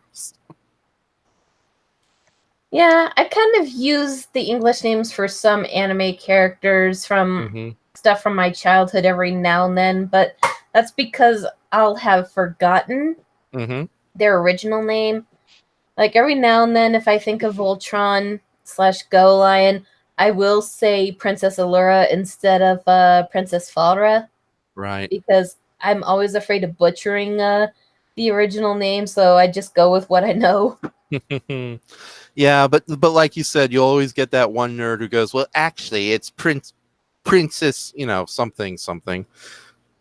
So it's like, dude, it's like, it's the Japanese, especially when the Japanese version is barely available in America. It's like, I used to I used to have those DVDs, but fortunately they have Go Lion subtitled in on Crunchyroll. Even though the dub is a guilty pleasure because childhood, and it did lead us to getting Legendary Defender, which I Was loved to the great very until end. the end. Really? You liked how it ended? The ending, I can understand why people were disappointed, but at the same time, it was a less predictable ending. I wasn't expecting the self-sacrifice. That, and I kind of need the salt from the shippers for my French fries. I just had a problem with I don't have a problem with what they did with Shiro if they just would have hinted to it or led up to it. And not just. I don't blame them. The writers didn't know if they were getting another season or not. That, and near the they were tail end, getting they're like, they were getting a lot of threats from fangirls, and you know how companies are quick to kind of go, "Oh, good, we don't need to get our shit hacked. Just give them what they want, please." Yeah, it also didn't help that Netflix had some like insane demands. Like originally Shiro was supposed to be gone for a lot longer than he was supposed to. He was eventually going to return, but then Netflix was like, no, he's the most popular character. Bring him back at all costs. And then the Black Lion was like the street hooker of the road. It just got passed around between everybody. You didn't have to say it like that. you could have said it like the willful working adult film actress. They could have just brought him back in the near end, especially since they had introduced Princess Romil. Yeah. Hold that thought. I have a knock on the door, gents. Okay. I don't want your stupid Black Lion. You can have your own stupid Black Lion. Right. Yeah, that actually I think it'd be more accurate to call the Black Lion the rent-a-car of giant robots. Pretty much. Right. It's like, here you go. I can't rag on Netflix too much. I mean, Stranger Things was really good, and holy hell, I am so pumped for Age of Resistance. So much after that trailer. Oh, the Dark Crystal one? God, it looks amazing. But is it a prequel though? It is a prequel, and to be perfectly honest, as much as I don't like prequels, I think like all the Gelflings die at the end, except for like a tiny handful. Yeah, well, here's the thing: if they do an interesting story and they don't lean too much into like what's a good term to explain this? Reverting everything to the way it should be. Sort of like, I know a lot of people loved X-Men First Class, but for me, the movie, the last 10 minutes of that movie completely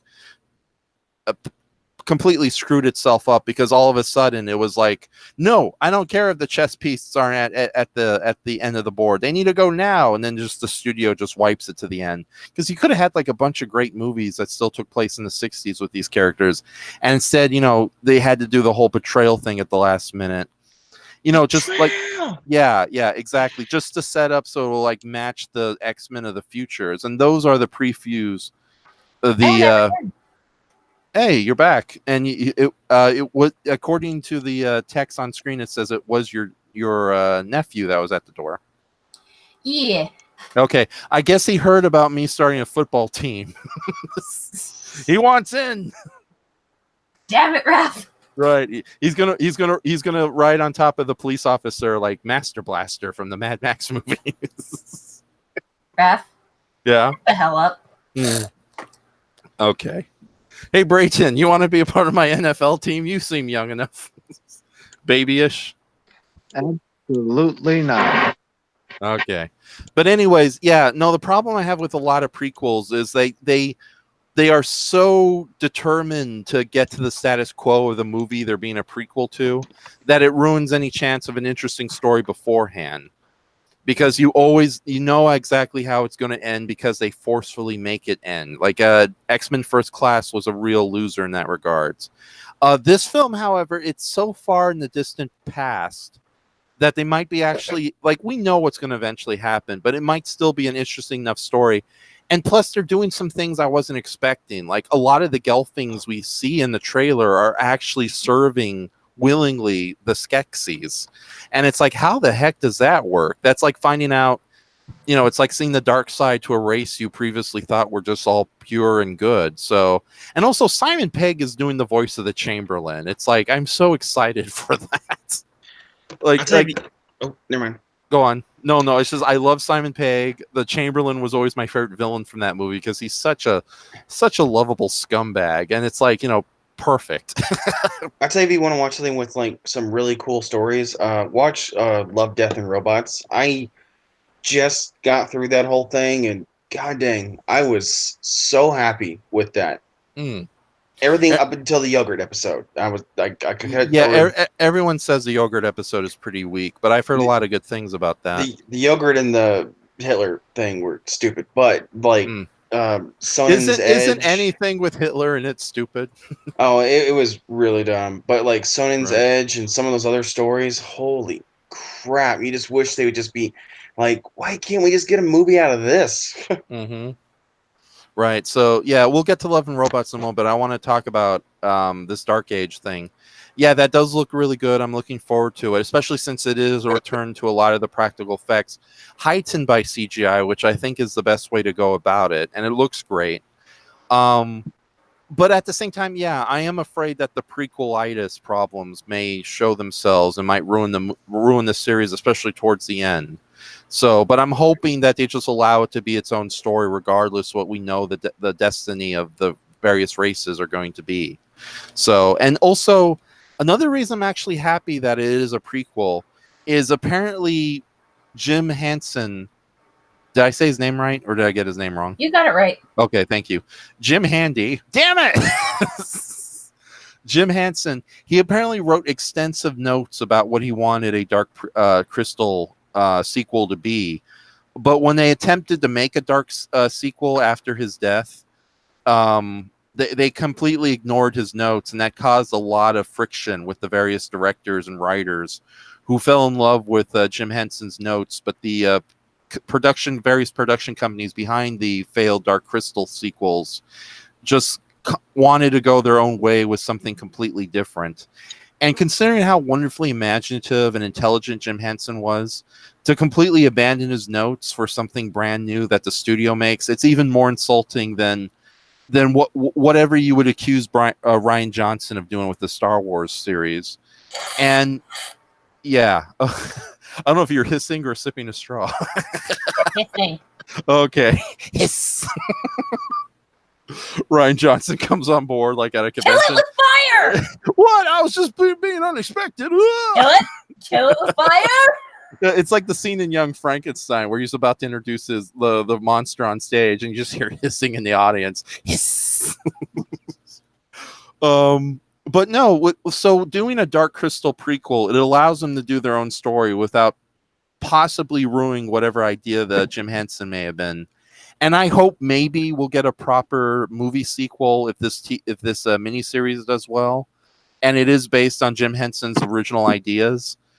But I don't know. It's like yes, Netflix does a lot of good things, but at the same time, there's a lot of things that I'm not too thrilled. And when a series is doing well, they tend to panic and maybe like over nurture it a little bit, because I know that was some of the problems with the second season of Mystery Science Theater, as well as Voltron towards the end.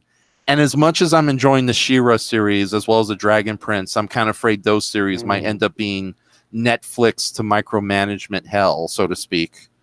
So they just lost like 70 million or subscribers. Well, no, I'm talking about their company got devalued like $40 million or something. Yeah, it was like that. Yeah, I'm sure there were some people up that were opening up their windows and taking a bit of fresh air and deciding what to do. It's like, well, I canceled my Netflix subscription. Wait, what's this big bright blue thing outside my window? Oh my God, air! I was gonna make a 1932 stock market crash. Oh, okay. Actually, like me and Brayton were having this conversation not too long ago. It feels like personally, I would not be surprised if Netflix went belly up one morning, probably tomorrow morning, and it's like, oops, sorry about that. All these people are out of a job. But it also feels like the whole streaming revolution is kind of taking a big bite in the hinder, so to speak.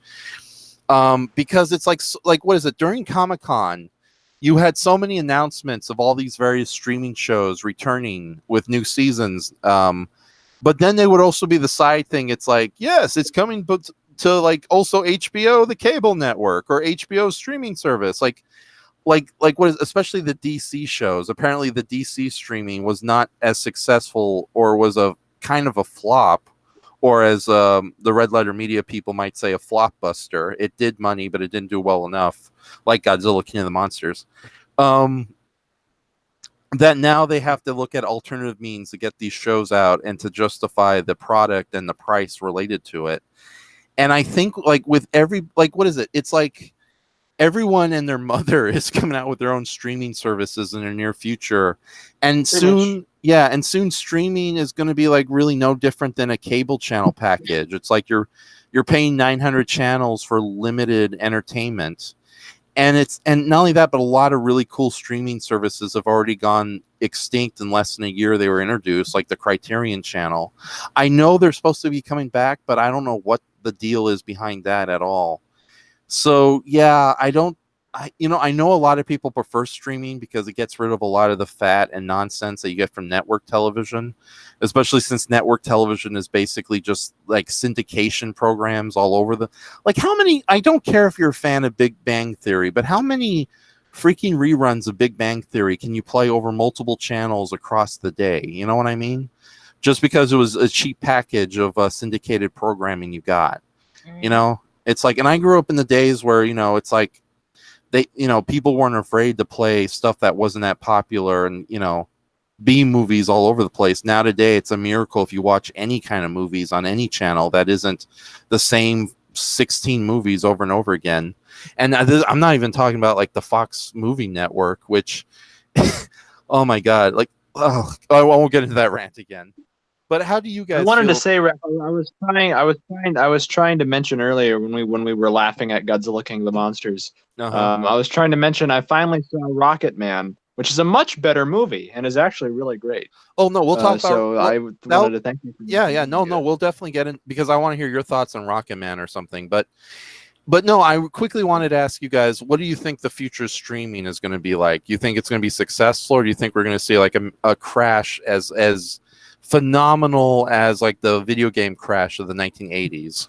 I don't think it's gonna crash, but I think I know people that have like Netflix, Hulu, and cable, and I'm just like, Jesus freaking Christ, there's no way you could be watching all this. Yeah. But I'll tell you right now, when Disney opens up, which I don't know if Disney's gonna have their own, if they're gonna, because technically they own Hulu now. Mm-hmm. So why would you just not repackage Hulu as your and just call it the Disney service or whatever? And you announced all those shows like Falcon and Winter Soldier, Vision and Scarlet Witch, and blah blah blah, and so on and so forth. I think that's going to put Netflix on. I mean, that's the reason why Netflix puts so much money into like original movies and original shows now, because there is no money to be made for restreaming already established television shows anymore. Not now.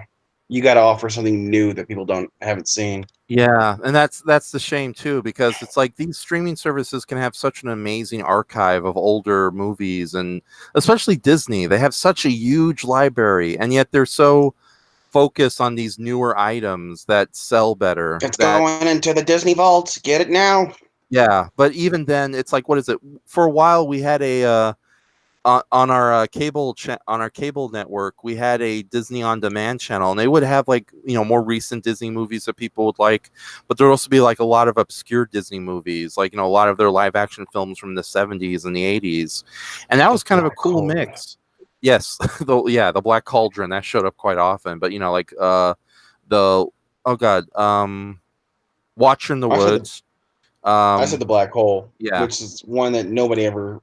Everybody remembers the robot. They don't remember much about the movie, though. I'm surprised the evil, like the main evil robot in that movie, I'm surprised he hasn't been brought back as like a one-shot Kingdom Hearts villain. He'd be great in that. So, oh no, it's Maximilian, and he decapitated Donald Duck. So there's an obscure reference no one will get.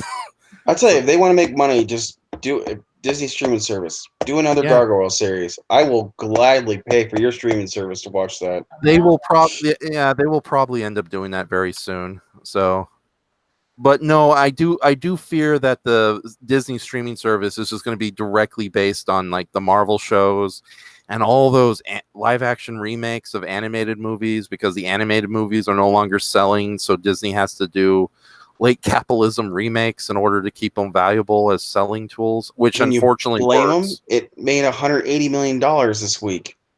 Which one, Aladdin or Lion King? Lion King. $180 million.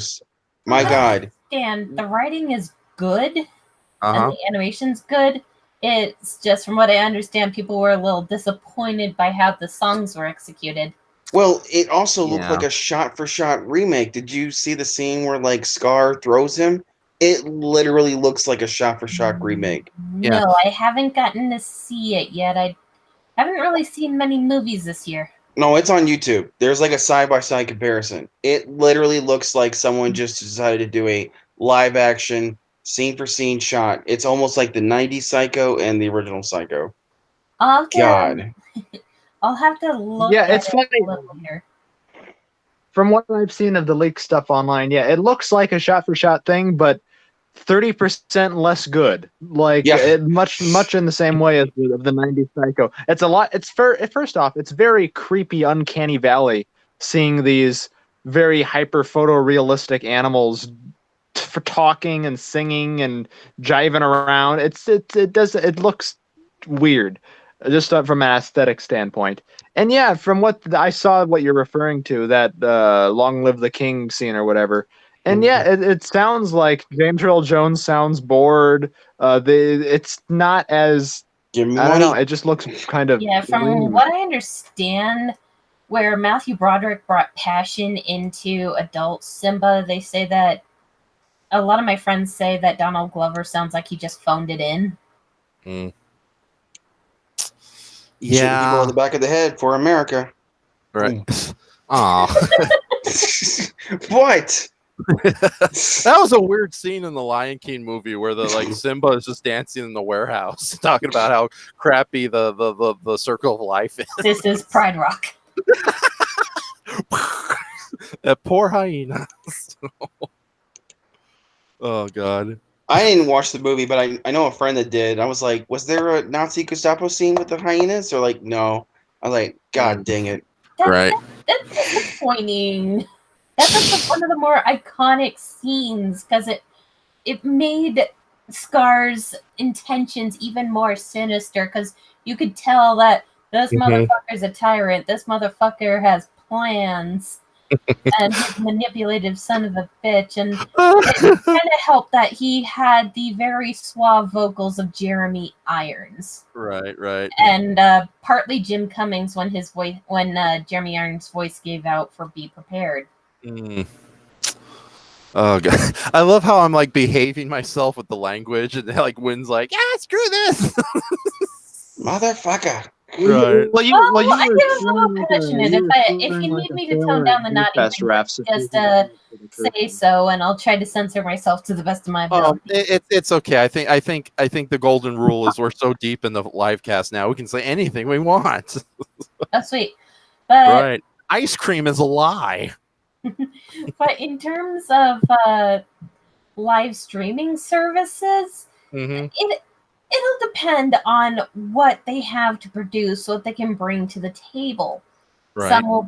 Some might collaborate, some might collaborate for a while and kind of branch off because of weird reasons. Like, I subscribe to Verve because different streaming services on there for just like $6 to $7 a month. Hell yeah. Oh my God. So my brother Gabe has Verve, and that is fantastic. I watch SWAT Cats. I watch High Dive, which is the Sentai Filmworks streaming service.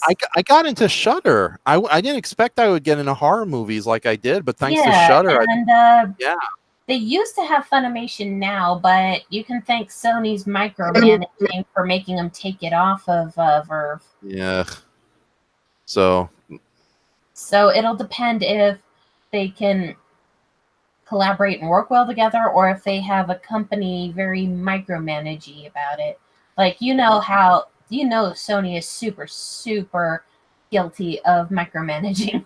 Yeah. Oh God, you just have. It's a miracle that some of their more recent movies have come off so well, but then you see like disasters like their Ghostbuster movie and their oh God, the other Spider-Man movies that aren't the animated ones. So I don't know. I heard yeah. Far From Home was actually good. Mm.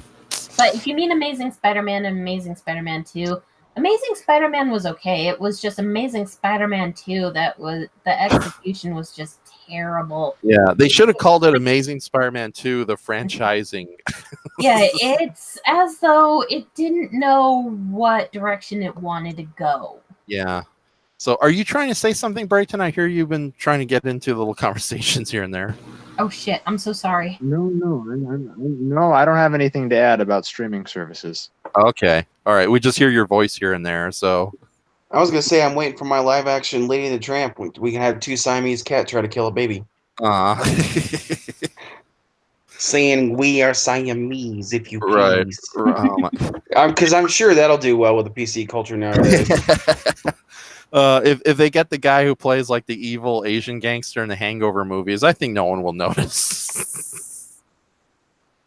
I'm evil. And I just killed the live stream. Huzzah! Okay, so now Brayton, you mentioned you saw Rocket Man a little while ago. I did. Yes. Next conversation. No, I wanted to ask you. You're more familiar with the bibliography or music over. What is it? The recordography? What's the terminology for somebody's collection of musical works they've made? Discography. I don't know. Bibliography Discography, is catalog. books. Yeah, no, bibliography is Yeah. for books, discography is for music. You're more familiar with the music of oh darn it. Not rock. Oh god, I'm blanking on his name. Elton John. Elton John, thank you. So I don't know who the Rocket Man is. I just know he's a man and he has rockets. What a weird Kim Jong Un biopic. That was a bit out there for him.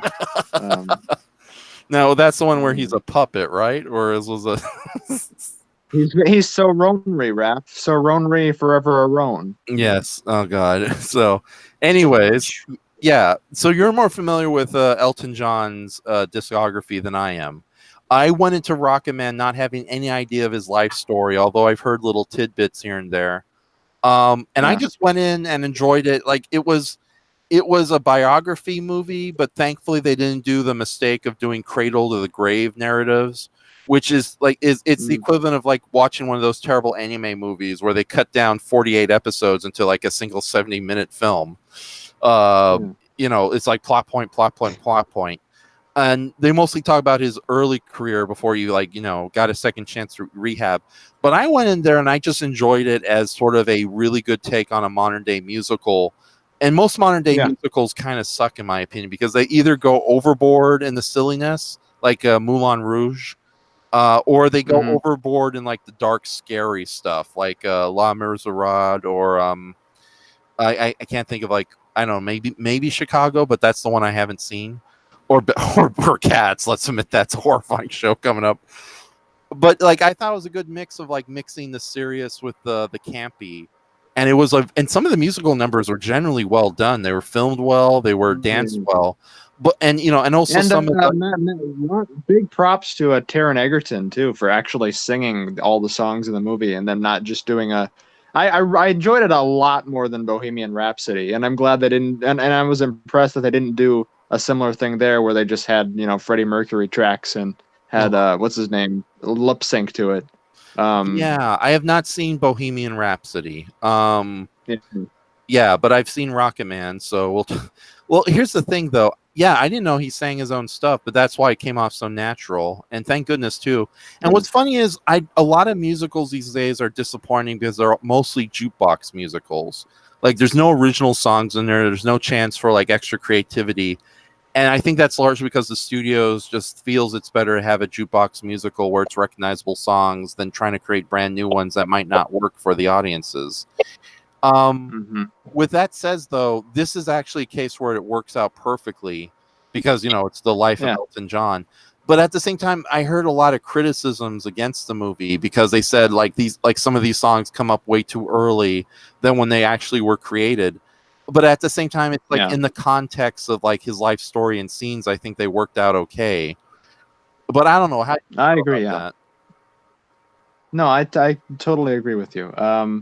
Yeah, I do like how they incorporate all the songs to tell his story, and like in typical biopic fashion, all of the things that happen in the movie didn't happen the way they happened in actuality. Right, but not to like the extremes where they just make up brand new characters and kind of ruin a lot of the actual facts.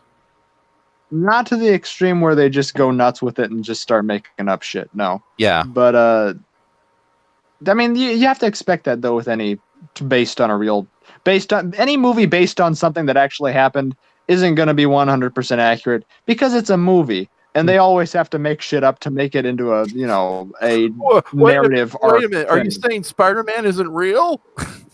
No, I mean, talking about when Elton John defeated the Nazis, Oh, yeah, with laser eyes.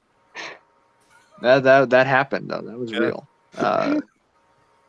You ever saw, what was it, Kingsman 2? Oddly enough, that had an Elton John cameo in it. That was just amazing. What happened in that one? That was pretty wonderful. I'm not going to spoil it for you because I want to watch it with you. Okay. Have you seen the first one? I saw the first Kingsman. I actually enjoyed that one quite a bit. Okay, yeah. The second one wasn't as good, but I still thought it was pretty damn well. But it got some criticism when it came out for whatever reason. Anyway, Rocket Man. Yeah. How much money did it make at the box office? I'm gonna guess not as much as Godzilla, sadly enough, but still. Yeah, but it got enough awards though to make up for it. That's all it was made for. That's true. Yeah, it's weirdly Oscar bait. Yeah, well, it may be an Oscar bait movie, but unlike Oscar bait movies, it's a little more lighthearted and uplifting than most Oscar bait movies because they really don't. Yeah. I think if it's an Oscar bait thing, it deserves any Oscar that it can get. Especially, I did not like it all because I'm equally a fan of Freddie Mercury and Queen, and I really disliked Bohemian Rhapsody. Yeah. So if that gets any fucking award for anything, this deserves something. Yeah. I can't believe we're quoting. It's funny, even though. Go on. Go ahead, Raph. No, I was gonna. We're talking over each other. You go ahead and say what you wanted to. No, I was going to say worldwide, Rocket Man has made 183 million. Okay. So. Anyway, point being, it's one of the biopics that are really true to the artist, which I really appreciate because Freddie Mercury, that felt like I appreciated that the other band members from Queen were involved with that. What's his name? I'm blanking on their names now. The drummer and the lead guitarist from Queen. Right. Brian May and someone else. Brian May, who? Roger Taylor. Roger Taylor and Brian May. They were really involved in the Bohemian Rhapsody. They were really involved in the Bohemian Rhapsody thing, and we're trying to get that movie going for ages. But yeah, it really came off as just a couple of friends making a movie about their friend and trying to make it come off as wonderful about their friend as possible, and it didn't seem very sincere. Mm-hmm. I really did like Rocket Man though, because it felt, if you were going to make a film about Elton John, this is the way to do it. It was delightful. Yeah, no, I'm glad you enjoyed it. I didn't so much care for the part where Elton John ate Sally Hawkins, though, in a very confusing. I know when Elton John raised from the Arctic ice, and like Charles Dance was like, "Do it, Brayton." We've opened Elton John's box, and there's no closing it now. Right, and then and then it's like Richard. Oh, damn it! What's his name? Richard Dance? Charles Dance. Right? Charles Dance, thank you. Charles Dance just did. These aren't kaiju names, Raph. These are people names. These should be easy. And that's why they're so confusing for me. I'm not used to saying people's names. No. Yeah. I already got Battle Angel Attila the Hun wrong. Oh no, the show. But no, yeah, I regretted seeing Godzilla King of the Monsters like 5 times in theaters in its early run, as opposed to this just recently. Ironically, I ended up seeing Rocket comparison. Man because we couldn't get into a screening for Godzilla. So we decided, it's like me and a friend, we decided to go see Rocket Man because he's a big fan of Elton John. So, and I'm glad I did because I like musicals and I haven't seen a good musical in modern days for a while. I do have to ask you though. Yes, I know that what happened in the movie isn't 100% accurate to what happened to him in real life. But it's not like they could and obviously a lot of Hollywood studios, they always change these life stories to fit a kind of movie narrative. Infamous example is that there was a movie based on the life of Jimi Hendrix, and in real life he had 2 girlfriends and he loved them, and they were both friends to each other. They both loved Jimi Hendrix equally. So yeah, it was it was an oddball but very strong and good relationship of positivityness. Yet in the movie, they made it as if the 2 lovers of Jimi Hendrix were at each other's throats as enemies, and they just did that just to add some extra dramatic conflict into the movie. And heaven forbid we actually see positive sexuality in movies these days. But it never got to those levels of inaccuracies or complete changings that movie did with Rocket Man. No. It was a little glitzy here and there with taking liberties on some things, but no, I thought it was perfect. One of the best things I've seen in a while that have been based on someone's life. There's a new thing coming out that's there's 2 new biopics that are on my radar coming out. One is on Judy Garland. That's going to be depressing as shit. And then then I think, yeah, and then there's like there's a second one I just found out about the other day with Tom Hanks playing Mr. Rogers, which I don't think is so much a biopic as a movie about like an interview he had or something. Well, they just did a biopic kind of on Mr. Rogers. Oh, the documentary Won't You Be My Neighbor. Yeah. So it's really weird they did the Tom Hanks movie like so close to that. Yeah, I will say he looks just like him though. Oh yeah, if you're gonna get anybody to do it, I think Tom Hanks, the world's most likable actor, has got to be the one to get. Although it's weird that I'm watching a trailer for the Tom Hanks as Mr. Rogers, and there's a scene where he dresses up as a RPG monk and fights a monster in an alley. What's that about? I just want to see them do the episode where he talks about nuclear weapons to the kids. That's all I want to do. Oh. Okay. Nobody got. I like to have the little. They have the little bit of him in his interview with Arsenio Hall on there. It looks like. Yeah. So that'll be fun to see them recreate that. I wonder if they're going to get Arsenio back to reprise his role as Arsenio Hall. Just go to Disney for that de-aging technology. Or worse, to like. Arsenio Hall still looks good. He doesn't have the hair, I don't think, anymore. Yeah. But didn't he have like a short little return talk show where he came back for like a few weeks and did his little show? I think so. Today, children, we're going to talk about nuclear weapons and why you should be afraid. Oh my goodness. So nobody got my Mazes and Monsters reference. I've never seen the movie. I watched a Good Bad Flicks review on it, but I've never actually sat down and watched the movie. Right. Don't you guys know Mazes and Monsters is a pretty wild game? I just want to see somebody do an interview with him, talk about his filmography, and someone brings up that movie to him, like right there on the spot. Hey, do you remember a movie called Mazes and Monsters where you're crying inside of a telephone booth? It was the 70s. Get off my back, man. I needed rent money. Oh God.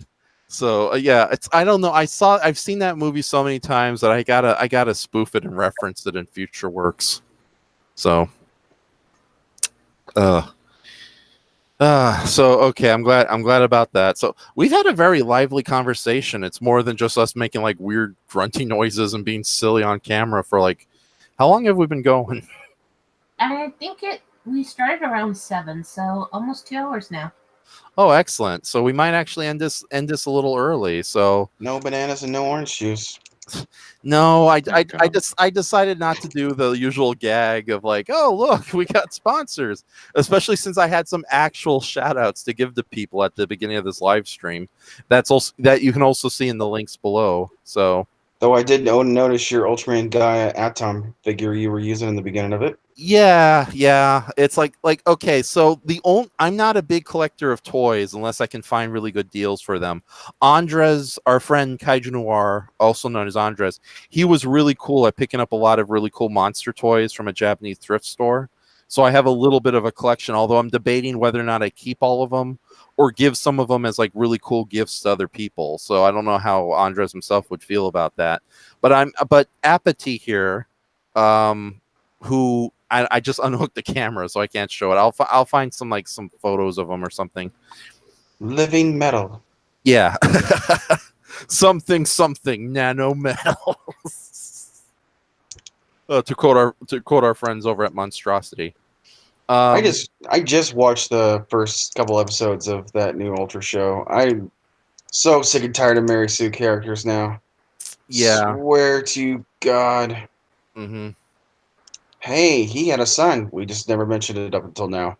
Yeah. And he's really cool. He can do everything. Yeah, exactly. But I'm doing share screen right now, and here is the Ultraman Wikipedia page for Apathy, which he is one of the monsters from Ultraman Gaia, and he is a part of the Liquid Metal Warriors, who are these artificial life forms that are, true to their name, Liquid Metal Warriors. Apathy was the first of them. And the best way I can describe him is Talos from Jason the Argonauts meets the T-1000. In fact, here's a little gift of him showing off some of his powers. So, and I just think he's a really cool monster. He's simplistic. He's just a warrior there to do his job. So, what's the terminology they use in wrestling? A jobbo? A jobber. Jobber, yeah. It's like, but he has a really a simple design, but it's really cool.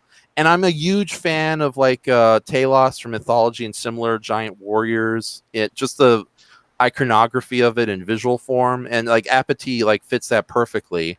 And that weird elephant noise he makes is really cool. And plus, he's one of the few Ultraman monsters where it's almost the entirety of the episode is him fighting Ultraman in the middle of the Sahara Desert. It's a long fight. Yeah, it's a very long fight. It's not as spectacular as you may want it, in the middle of the city, but it's still really cool. Unfortunately, and they made a toy of this guy because I figured I guess he's one of those new monsters that they thought was going to be big with the kids. Unfortunately, Apathy is so obscure and nobody really likes him. So you can easily find an Apathy Bandai figure for $10.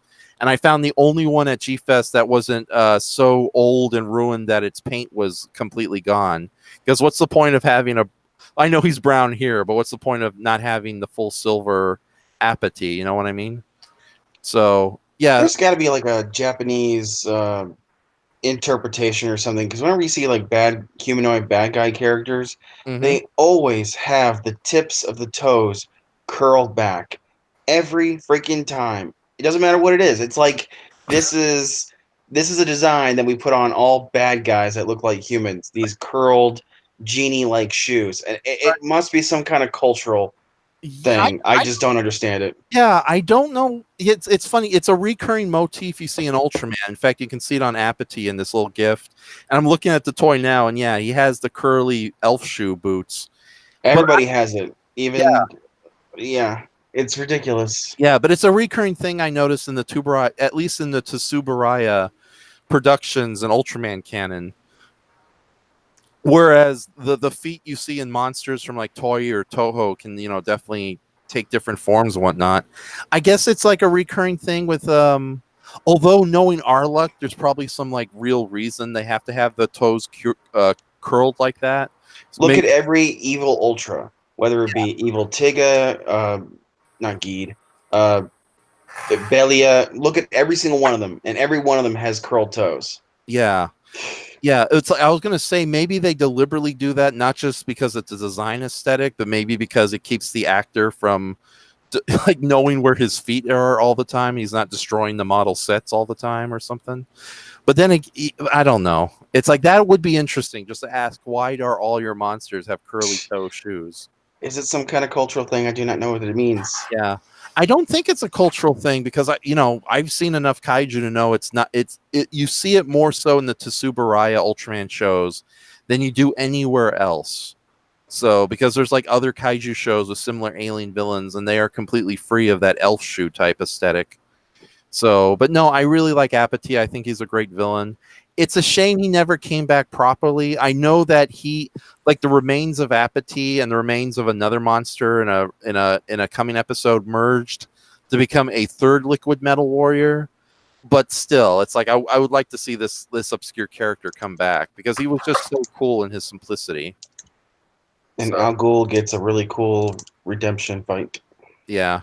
I think it's like Apatisse or something like that. The second one, it's like more blue and it like smiles or smirks during the fight. Oh I yeah. remember that. Hold on, I'm on the Wikipedia page. I can get it here. So, and while we're here, we're going to talk about Methuselah. He's this kaiju who looks like a mountain. He has tusks.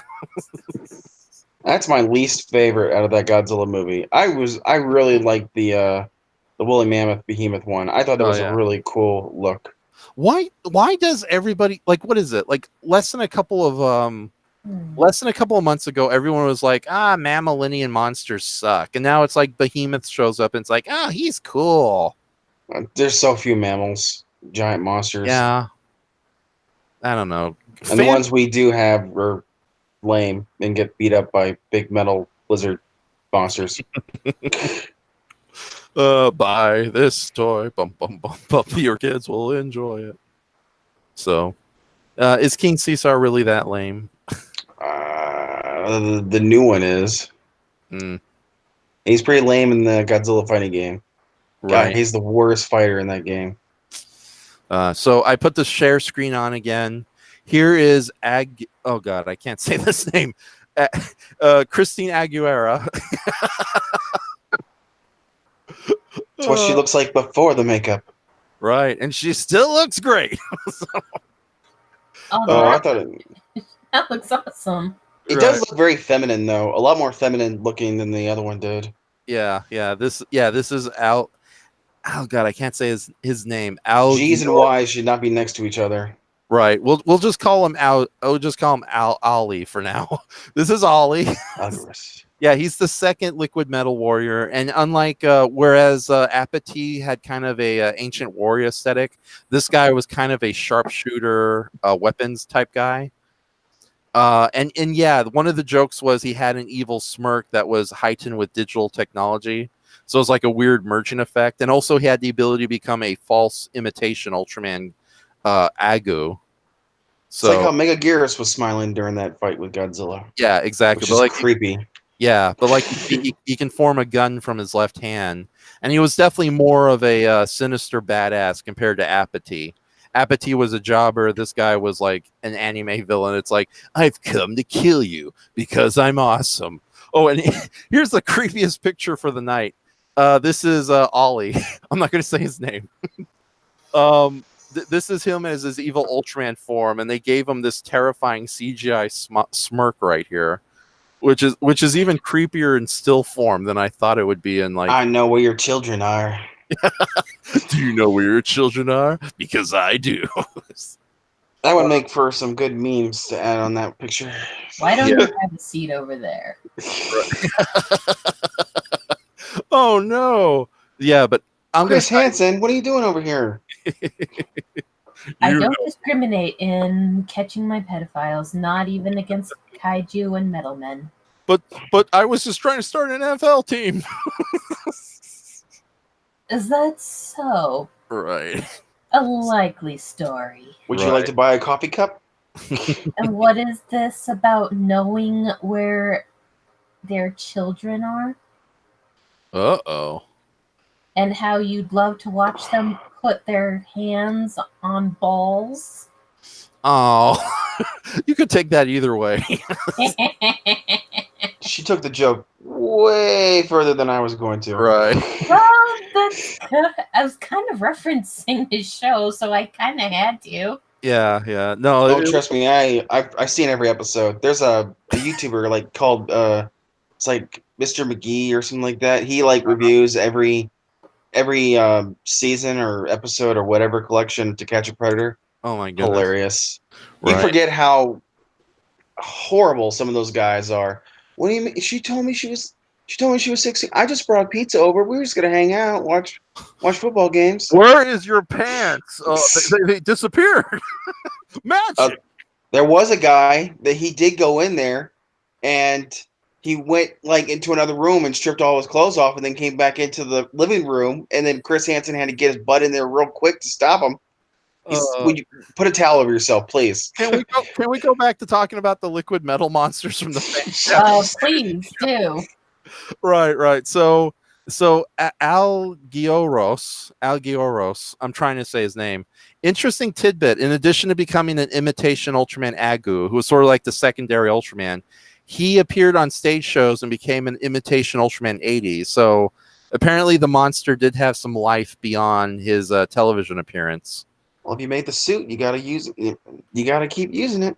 Yeah. Even if they're in horrible shape, like that Astromon suit they keep using.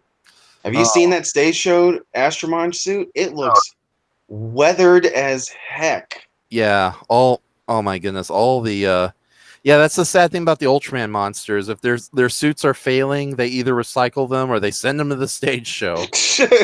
Go entertain the 5-year-olds. And then holy crap. Admit it, Raph. If you were in a mall and they were doing a stage show, you would be like front center of the line, blocking all the poor kids behind you trying to watch that. I'm just throwing kids left and right. Oh my god, it's Dan Can. I love you, Dan Can. Little kids like, Dad in front. Yeah, it's like if it's like on an Ultraman show, who cares? And now Apathy battles Icy Angel. I'm so there. Parents gonna come up to you. Hey, which one's your kid? Oh, I'm here by myself. Right. It's like, no, the monsters can't lose the Ultraman. I hop over the rope and I join the monsters in the fight. Oh my god, they're using real lasers. And that's how I died. So Al Gioros and Apathy, in their third appearance, what was left of their forms merged to create this weird hybrid monster called Mimos. And apparently, it wasn't just that. Mimos was also the artificial creation of a supercomputer that met rogue against the Defense Force Ultraman Gaia. So he's a weird mix of like 3 different characters all thrown into one. And of course, Mimos merged to become a fake Ultraman Gaia, who's having a battle with the real Ultraman right here. He has the biggest, pointiest shoes. Jesus Christ. Yeah. Hold on. I forgot how good Gaia was. Honestly, God, it's my favorite series. Even if they do kind of reuse the same monsters over and over, it's still top-notch storytelling. Oh, that's what I love about Ultraman Gaia. They had such great monsters and ambitious at it too. True, the story suffered story-wise. It's very simplistic, and a lot of characters just kind of come off as like, I love the idea that there's multiple subgroups of military defense teams in this universe, as opposed to just like 5 guys are in charge of defending the Earth, period, from their little office room. Which is something we really see in the more recent Ultraman shows, where it's literally we have a room behind the coffee shop where we also defend the world from alien invasion. Want to come with us, Ultraman Orb? Oh, definitely. But no, in Ultraman Gaia, the writing wasn't all there, and some of the characters suffered because of it. But as far as spectacle and fight scenes went, and monsters, it was definitely top notch. And I think the monsters came in a nicer variety than, say, Ultraman Tiga, where, I'm sorry, that series, the monsters were so obviously from the same designer with the same skin texture over and over again. There wasn't much of a variety of the monsters, whereas in Ultraman Gaia, I think they got at least more than one designer, and they were able to play around with different monster ideas. In fact, there was a lot of monster sub-factions within factions. Like the Liquid Metal Warriors were the servants of the monsters that brought fundamental chaos. Weather controlling units. Yeah. Oh, I love the weather controlling robots. Like, who says you can't have a decent giant monster fight with a puppet? So. Yeah, a big spinning cylinder. Yeah, that creates a tornado. So and yet no earthquake robots. So I can't do the obligatory win at Anime Expo joke. So no, you get that in D17. Right. Oh yeah. Even then, it didn't really feel all that heavy thanks to the convention center and its stabilizers. Yeah. Then the news lied to me, because every time they did news footage like live from Comic-Con, earthquake hits, they would always show like mass panic of anime fans running up the stairs and everything. And yeah, it was a big earthquake, but it was more like a swaying motion. And I have to admit this, I actually slept through the earthquake. I stood I up, thought it was just someone rocking me to sleep. yeah, on my giant hammock with my giant teddy bear and show mama sleep. I thought someone maybe put a little bit too much wasabi in their food. I love my sake in my giant baby bottle. Anyways, no, I stood up late the night before doing artwork as usual, and like apparently the earthquake happened fairly early in the morning. Not early in the morning, but like towards the late morning, like 11 or 10 o'clock. And I just like I woke up and it's like, what's going on in the news? Like, why are there so many like multi-haired teenagers running for their lives in this mall situation? Oh, this is Anime Expo. Oh, there's an earthquake. But at the same time, it's like from my brief experience with television and the way the news media is run these days, I wouldn't be surprised like they found like the 5 Anime Expo convention goers who did honestly freak out and then just overblew the situation. Like, you know, oh my God, the earthquake was so horrifying and we all died. Yeah, it wasn't too bad late in the morning. Mm-hmm. I felt the shake because I was at my aunt's house still getting ready. And I noticed that the coffee in my uncle's cup was moving like the kitchen scene from Jurassic Park, but just a minor earthquake instead of raptors. And then found out it was like a 4-pointer. And then was killing time waiting for the Great Otaku debate to start, so I decided to sit in the karaoke room, sing some karaoke songs, and socialize with cosplayers resting in there. And next thing you know, we feel some slight shaking, more along the lines of that you would feel if you thought you had vertigo. Right. And they were like, relax, it looks like it's just another earthquake. If security finds this to be an issue, they'll escort us out accordingly. And then one security guard passes by screaming, "We're gonna die!" Ah! A few minutes later, it stops and no sign of security, so all was well. It just, thanks to the stabilizers, it didn't feel as heavy, but it freaked my aunt the hell out because she called to ask if I was okay because it was pretty bad where they were. Where they felt they had to run out of their house. Oh my goodness. Yeah, they must have been a lot. They were closer to the epicenter, weren't they? They live in El Segundo, which is close to LAX. I live near El Segundo. Okay, I must have been really sleeping.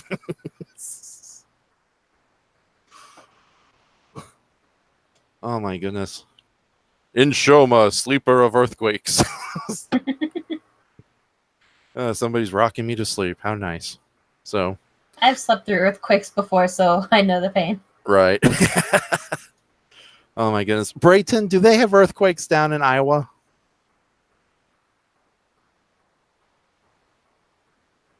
Is Brayton still with us?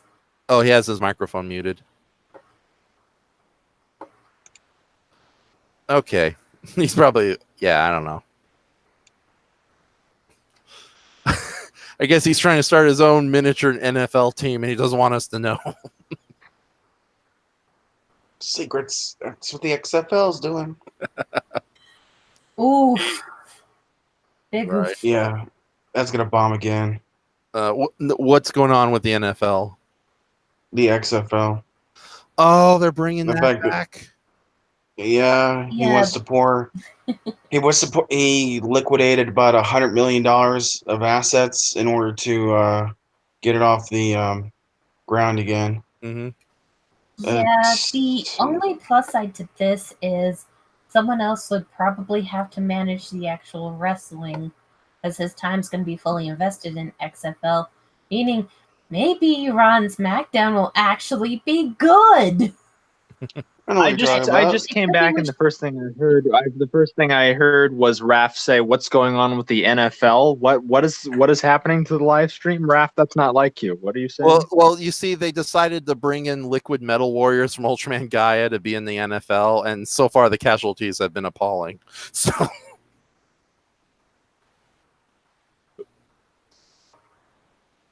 get it? Because we're talking. Okay. Hello. Is this thing on? Slightly off topic, but I just saw it. It was on. Am I I alone think it was here? on.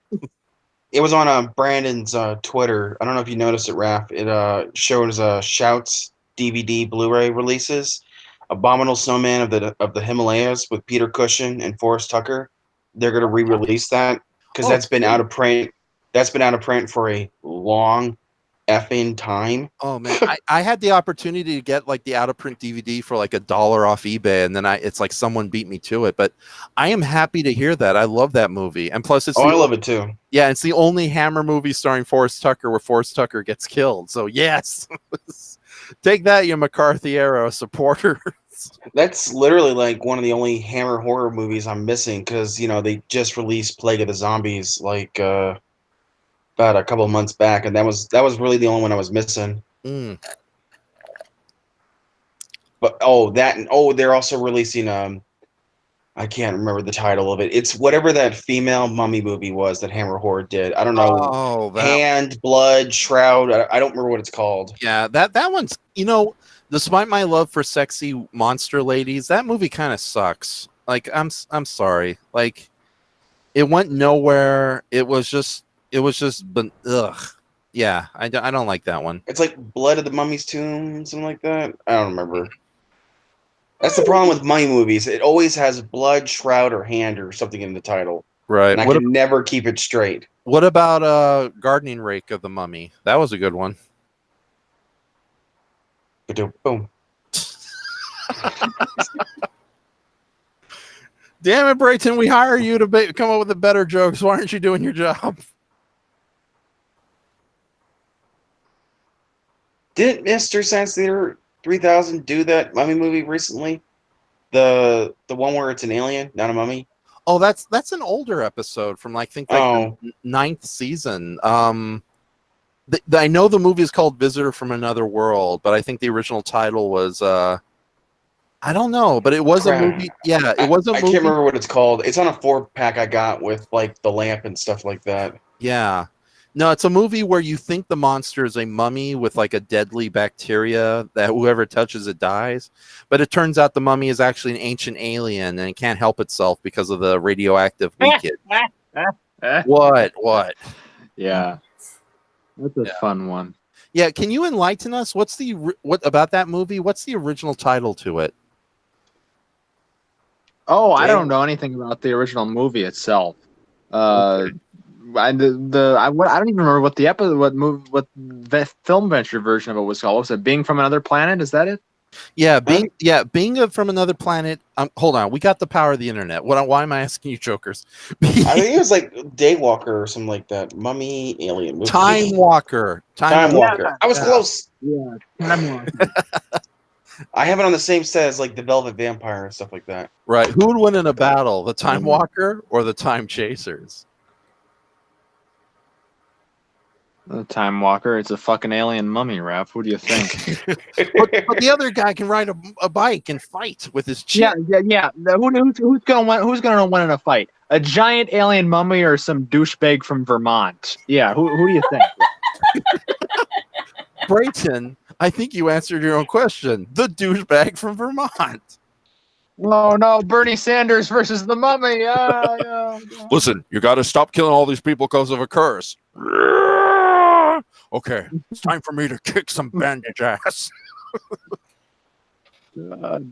Shouldn't Bernie Sanders be the one who's the ancient being and wrapped in gauze and with powers? Shouldn't that be him? It's like Kong versus Godzilla, Brayton. We have two titans of terror at that battle.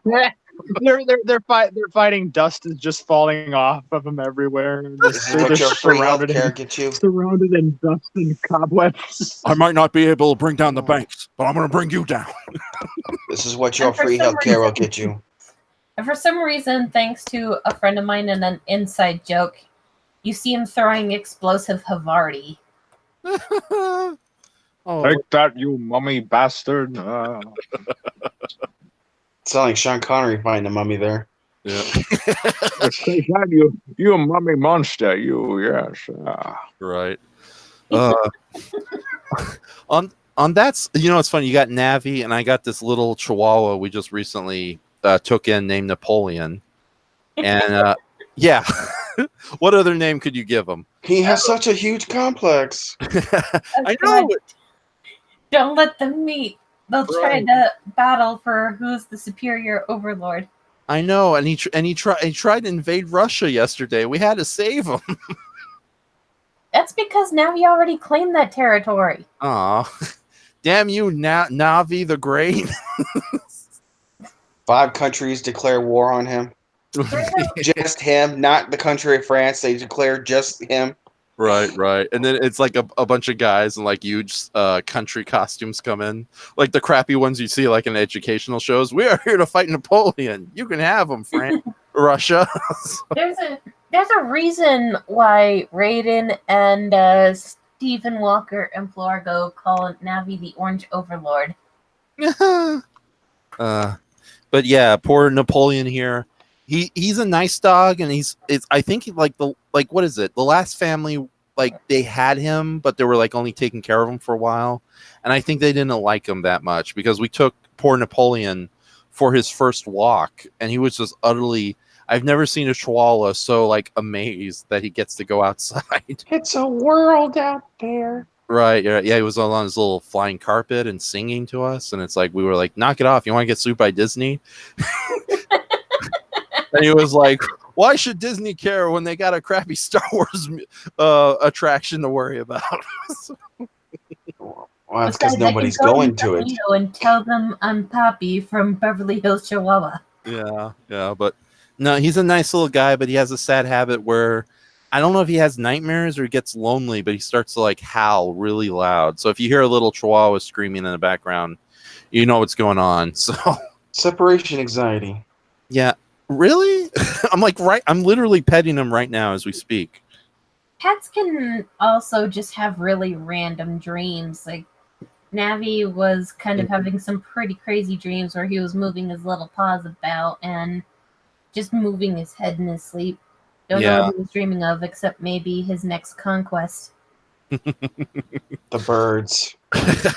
Oh god, as the you birds too. Landfall.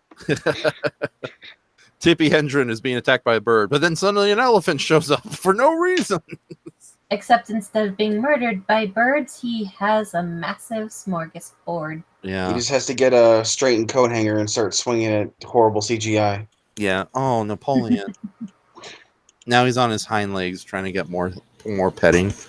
Like I have 6 cats from a litter that we had to rescue. Oh god, here we go. Spade and neuter. He's like the cat lady from friggin' The Simpsons.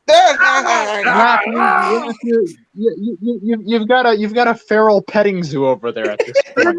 They're not feral. Collecting from the outside. No, they're not feral. They were born from a feral cat, but we captured them like Pokemon. We kept them nice and safe in like a large side garden. We had their balls all night. Yes, we spayed and neutered them respectively by their genders, and now they're semi-domesticated, so they're not ferals. Like all they do, they spend time in the backyard, and they occasionally come inside here to like sit and pet with me, especially Princess. But anyways, we have 6 cats. We originally had 7. One of them didn't survive, unfortunately. But we have 6 cats, and I have not seen any birds on the ground since we got them for almost a year now.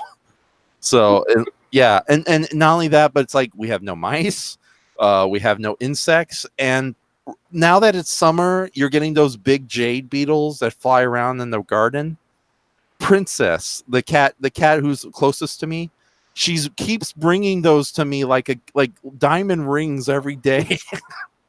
It's like okay, I know cats do it because they generally care about somebody and they want to give them food, but I honestly think she's grabbing these green bug corpses these shiny emerald green bug corpses and like just giving them to me like somebody would give like free toys to a kid they love. So, At least you get pretty beetles. I get those big dumb brown ones that like bang into your window all night long. June bugs. Yeah, of all the insects in the insect kingdom, I feel sorry for those poor guys. Kamikaze beetles, they just all night long, bang, bang, bang. These tiny little ones trying to fly on my window, or they fly around my freaking porch light. Yeah. Not moths. What would those little guys be? I get those too, but whenever they fly in, Navi hunts them down. Right. Are they like little orange little guys? Let's see, the little beetles in question are kind of small, reddish brown. And I do get some pretty honking beetles, like the black beetles, and there's one that is like black with white stripes on its back. Right. There was also Herbie, the love bug. He broke into your house, and you had to like join a race to calm him down. Motherfucker was trying to steal my PlayStation. I went Death Race 2000 on his ass. I teamed up with Bumblebee, and we owned his sorry little scrub ass. That's why we don't see any more Herbie the Love Bug movies, because they always ended in tragedy. In this case, he got horribly murdered by Bumblebee. Yeah, and you. This is what happens when you try to steal my shit. Right. You kind of resorted to breaking and entering. Right. So, Brayton, you love insects, don't you? Oh, if there's anything I love most in the world, Raph, it's people talking about their pets and insects. You know this. My favorite thing. Oh my god. So guys, what ancient giant prehistoric insect do you think would make a great pet? Oh god. Don't do this to me, Raph. I mean, you know, I have dogs and animals. I'm an animal person, but other people telling me about their animals is the equivalent of like meeting like a nice old lady seems nice at the supermarket, and then she wants to tell you about all of her kids and how like she doesn't talk to one of her kids because they ran off to college and is like joined like a punk rock band that's fallen apart. And I'm just like, just let me check out my bananas, please. Just let me buy my bananas and go home and live a normal life. But you don't want to be rude, so you let the old lady talk some more, and then your bananas get sour when you're waiting there for 5 hours. Anyway. Okay. I hate. You could always buy a new bunch, and you can use the bad bananas, well, nearly bad bananas, to make banana cream pie or banana bread. No, you see, that's the thing. You can't go back to buy a new bunch because the old lady that accosted you there in the first place knows that's where you go to buy your bananas. So now she's going to be waiting there the next time you come back. And she's going to tell you about her daughter who lives in Florida and ran off with a surfer dude down there. And I'm like, oh, just please. I need to I just need to get my fruit and go. That's all I want. I'm speaking from personal experience in case you can't tell. Do you want to tell them about the weird telemarketer lady? What? It's like the old lady from the It trailer. Right. Yes, yeah. You know, it's like, does Raphael Senior live here? You were there. Oh yeah, well, yeah, you were there too, Raph. Okay. Okay, so don't you forget. Yeah, one night I was talking to Brayton, and then the phone rang. It was a phone number I didn't recognize, so I figured it was somebody I knew locally. Big mistake. And I lifted up, and it was like one of those telemarketers who wants to talk to you about your house, wants to talk to the homeowner, even if your house is perfectly okay, but they still want to get you into a deal. And it was like this old Hispanic lady, possibly a stereotypical gypsy. And it's like, does the owner of the house live here? Is he on the phone now? And it's like, no, that's my father, and he's out at the moment, which of course is a lie. I told just to get rid of her. Okay, are you the homeowner? No, I'm the son of the homeowner. I'm not the homeowner. Oh, I see. So when you bought the house, no, you don't understand, old lady. I am the son of the homeowner, but I do not own the house. Oh, I see. So you own the house. No, I don't own the house. It's all right. It's all right. No, it's not all right. Who's on first? Who's on second? No, who's on first? So this went on for a while, and I just had to politely hang up on the lady. So, but yeah, that was just something that's kind of a recurring gag between me and my friends. Like, oh, I see. Yeah, It's that like, was pretty terrible. yeah, Old women are the curse among the world. I know. Win, never grow old. I'll go on the quest for immortality. Right. And that's doing 100 push-ups, 100 sit-ups, and not using the fan. Shit, I'll probably have to cut out the 100 squats, because if I learned anything from Saitama, he lost his hair from intense training, and it took me over 2 years to grow mine back from pixie cut to shoulder length. Oh my goodness. I didn't know. I'm sorry. I didn't mean to do the one. Damn it, Brayton, see what you made me do. I'm blaming you as the easy scapegoat for my mistake. So I'm just gonna have to take the Dragon Ball approach. Push-ups, sit-ups, plenty of juice. Right. Don't forget the 0 gravity or the 1,000 gravity. I don't know what he did. 500 times normal gravity at first, but I think Vegeta kind of upped it to trying to one-up him during the Android arc. Right. Hey guys, what would be a great insect that would also be a good pet in an anime? I think Brayton's getting ready to bitch slap you just about now. Right. Well, yeah. Clearly, it would be Blippity Frop Drop, the main villain from Power Rangers Season 9, who came down and he would infiltrated their secret Gleefenfarben headquarters space, where they learned their Shinjaiku powers. Raph, that's who would be the best. Yeah, knowing the current seasons of Power Rangers, you probably got that on the nose as far as the naming goes. God, I just every time you've tried to tell me and like convince me or convert me on this stuff, the minute you just bring up the names, you're like, it's a self-defeating prophecy within Shoma. I know. You're trying to sell me on Big Wayne and Metalder, and then I watched the thing, and then oh gosh, Right. That was the thing. You described that as like a Shakespearean level tragedy, Raph. No, I described it. I rightfully described it as Shakespeare by the way of H.R. Puff and stuff. Ah, okay. Yeah, Metalder is awesome. I hope that series comes to America. So, there are so many good things coming out in August. It's like we got, I don't know. No, Shout Factory is re-releasing The Manitou, which is like one of the most insane 1970s horror movies ever made, about a ancient Native American medicine man coming back to life as a demonic dwarf out of a lady's neck, and it just gets crazier from there. And it's a special edition too, so there's an audio commentary and behind the scenes footage. So it's like, oh, I am so buying that. And then of course, Space Sheriff, no, not Giant Beast Investigator, or Mega Beast Investigator, Just Beyond is coming out, which I know a lot of people prefer the original Space Sheriff shows, but of all the Japanese metal heroes from the 80s, that's my jam. And it's not just the giant monsters. There's just so much about that series I love. And what else is coming out in August? I don't. Godzilla King of the Monsters is coming out on DVD, which really shows how a quick trade-off for the box office failure for that one. Yeah, Our Jagger episode is coming out in August. That too. So I'm going to Japan World's Hero, which is a convention down in Pasadena, California. And I'll be doing a table along with Mark Rivers. So yeah, I'll be able to sell some artwork. I just need to create some original inks just to sell there, because like nobody really buys the prints, and unless you're doing like the prints, like first off, the prints are expensive and nobody buys them. It doesn't really work. Kazoon-tight, whoever sneezed. Me, I couldn't hit the mute button fast enough. It's okay.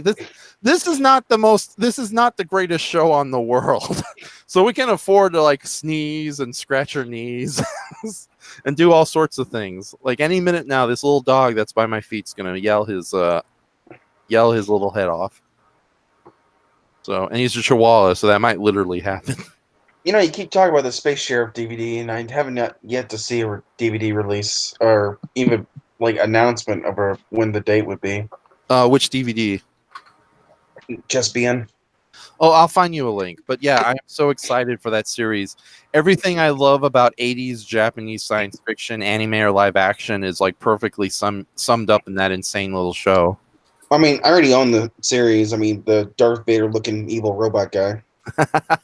It's so weird. We started talking about H.P. Lovecraft, and in that show, there's an H.P. Lovecraft type monster that hides inside a gigantic Darth Vader armor. So Yeah, there's a big tree called Piccolo too.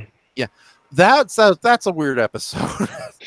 It's okay. So basically, our heroes, who are an alien warrior and his robot girlfriend / sidekick, they meet with a bunch of kids in the middle of a forest that's being deforested, and they meet a talking redwood tree that's been there for ages, with like a creepy like human face inserted on a giant model tree. It almost wins the award for being creepier than the Cats effects we were talking about. So what happens is that the villains, who are of course Lovecraft by the way of Darth Vader, they decide to turn the tree into one of the mega beasts, which are just like regular giant monsters or magical beings turned into even worse giant monsters. And they're fighting a giant tree and the costume itself is insane because it is literally a guy wearing a giant tree that's like 12 feet tall compared to like the guy in the robot suit, Juspian's personal mech, that's only like 6 feet tall. So it's a weird monster. Sort of reminds me of that wooden doll puppet thing from Mario and the 7 Stars, whatever it is. Is that a video game? Yeah, the RPG. Oh, the Paper Mario? No, the Super Mario RPG. Okay. I didn't know there was a Mario RPG. Really? They have like a giant, like one of the bad guys is a Power Rangers team. Okay, just because I'm into this crap doesn't mean I know all of it. Who's laughing? Who dares mock Raph? What is that character's name? It's Mallow. I don't even remember anymore. Right. I remember it's like a wooden puppet. Right. Everybody keeps complaining when it doesn't get put in. Oh, Gino. That's what it is. Right. Mario Gino. Yeah. Yeah. That's what he kind of looks like a little bit. Just a really tall, thin version. Okay. Did you send the link on Google Hangout or Skype? Oh, not yet. Okay. All right. But no, I'm so excited to see Juspion. But yeah, it's like insane. Also, insanely large monster suits. I always enjoyed those. Just like how big can you make your monster suit compared to the lead hero? That's why I could never get an Ultraman Tiga, because I swear all the monsters are played by very short actors in equally short monster suits. Whereas you have shows like Ultraman Gaia or Ultraman Towards the Future, where the monster suits are literally like 7 to 8 feet tall. It's like because they went crazy with the creature prosthetics. So don't worry, Brayton. We're not going to go into a half-an-hour rant about the Liquid Metal Warriors. I'm looking on the Japanese wiki to see if I can find a picture. Right. Yes, because trying to find a single group of Mario villains on a listing of Mario villains is Well, I simple. was looking for the tree thing. I know its name is Piccolo, isn't it? Oh, the giant tree monster from Juspion. Isn't its name Piccolo?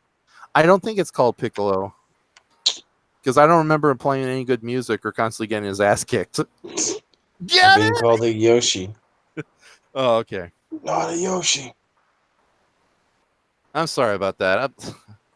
No, I'm not. I enjoy myself. I think Brayton's dead.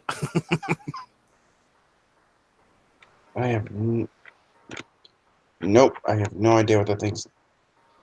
My monster knowledge just keeps disappearing day by day. Alzheimer's is gonna happen. Swear to God. Don't feel too bad about it. It's like I can barely remember half these monsters myself. That's why I got a 900-page list. Don't ask. I pitched in, but I had to step away for a few minutes for a quick facilities break. That's okay. In fact, I think I will get myself a drink too. Talk amongst yourselves. Oh God. Yeah, had I been away, I was gonna say. Had I not been away, I would have said, yeah, the puppet's Gino. Mallow's the cloud-looking one. Peach had healing abilities in that, and that's And a big giant frying pan. Yep, that's where the frying pan came in for her smash weapon. But it was so overpowered in the game, though, because you can literally beat almost everybody in one hit with it. Oh, yeah. Not to mention, she still had a parasol to float, because floating has always been Peach's signature thing since forever. I just know that every time a Smash game comes out, everybody bitches and moans that Geno's not in it. Well, that's because technically it was a Nintendo and a SquareSoft property back before they became Square Enix. All right, I'm back. Welcome back. Right. Plus, to be fair, there were other RPGs aside from Super Mario RPG and the Paper Mario series. There was the Mario and Luigi games like Superstar Saga, where you had to get Peach's voice back from Cacaletta. Capoletta, who is that? Cacaletta was a villainess made specifically for that game. She was the queen of the Bean Kingdom and a major evil bitch. Right. To the point where Bowser kind of teams up with you, Luigi, and Mario. That gives you an idea. There was a picture I posted in there. One of the more ridiculous monsters from that Just series. Okay. Like a Triceratops with a landing pad on top of its head in a forest. Yeah. Oh my god, this thing is beautiful. Hold on, I'll put the share screen up. Like And forget. the Sentai spoof series he was talking about for Super Mario RPG were a set of bosses known as the Axum Rangers. Yep. Always take out the red one first. Right. Okay, so what is the name of this monster? Like, look at this thing. It's a Triceratops with a literal mountain forest growing out of it, and it's done in a much more crude way than that Methuselah monster from Godzilla King of Monsters. And there's a helicopter jet pad on top of his forehead. It's like, why didn't I think of this first? He looks like he's in pain with those eyes. Why do I exist? That or he's just now waking up because everyone told him the earthquake happened. Wait a minute. Who's released? So they're re-releasing Ultraman on Blu-ray too? What the crap? Yeah, Mel's Creek Entertainment. They're re-releasing Ultraman and Ultra Q on DVD and Blu-ray. And it's official print straight from Tuberai Productions too. So it's not going to be like the weird releases that they previously released with the out of control subtitles and hopefully a full dubbing too. Wish they released Ultra 7 and put episode 13 on there.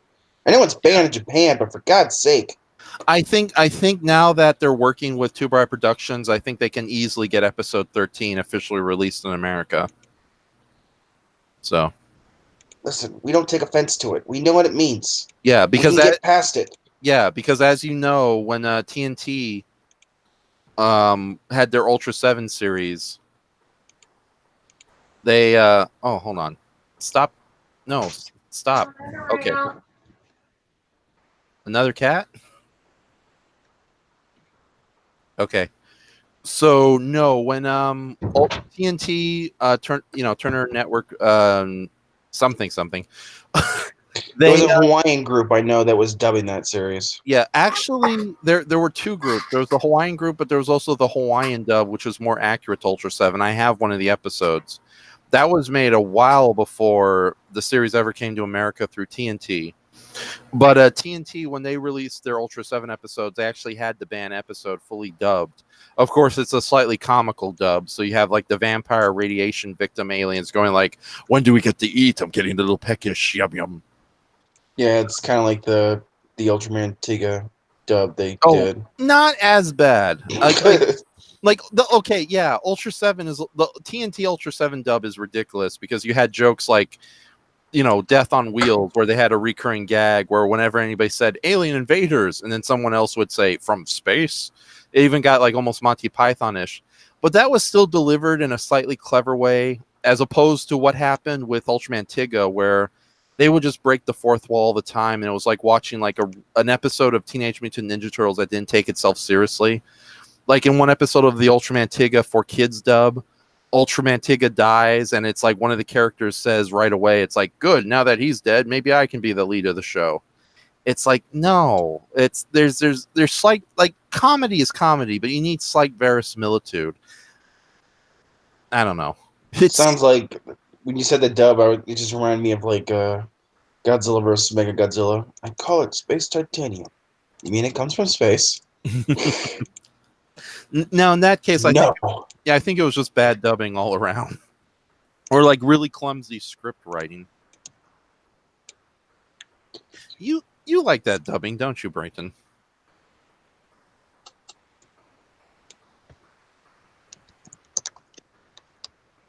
Okay, I think Brayton has officially left the podcast. He's probably It shows him in the hangout still. Yeah. He probably fell asleep because, yeah, it's pretty like we started this podcast early. But I think on his end it's much later because you're in California. Earth Paragon, what state are you at? It's midnight my time. Okay. But it's fine. I got the next 3 days off. Hey, I think this is what it is. Oh, nice. I think I found a picture of the tree. I don't know what its name is still. Yeah, no, back to share screen. No, if you can find a picture of the tree, definitely share it. We can't end the podcast without knowing how this weird tree thing looks. Isn't that what it is? We're looking at trees now. Oh, yes, that's okay. That's a tree monster, but it's from such a weird I know, it's a horrible angle. At Yeah. least I got an idea what it is. Yeah, hold on. I'm gonna share it with everybody.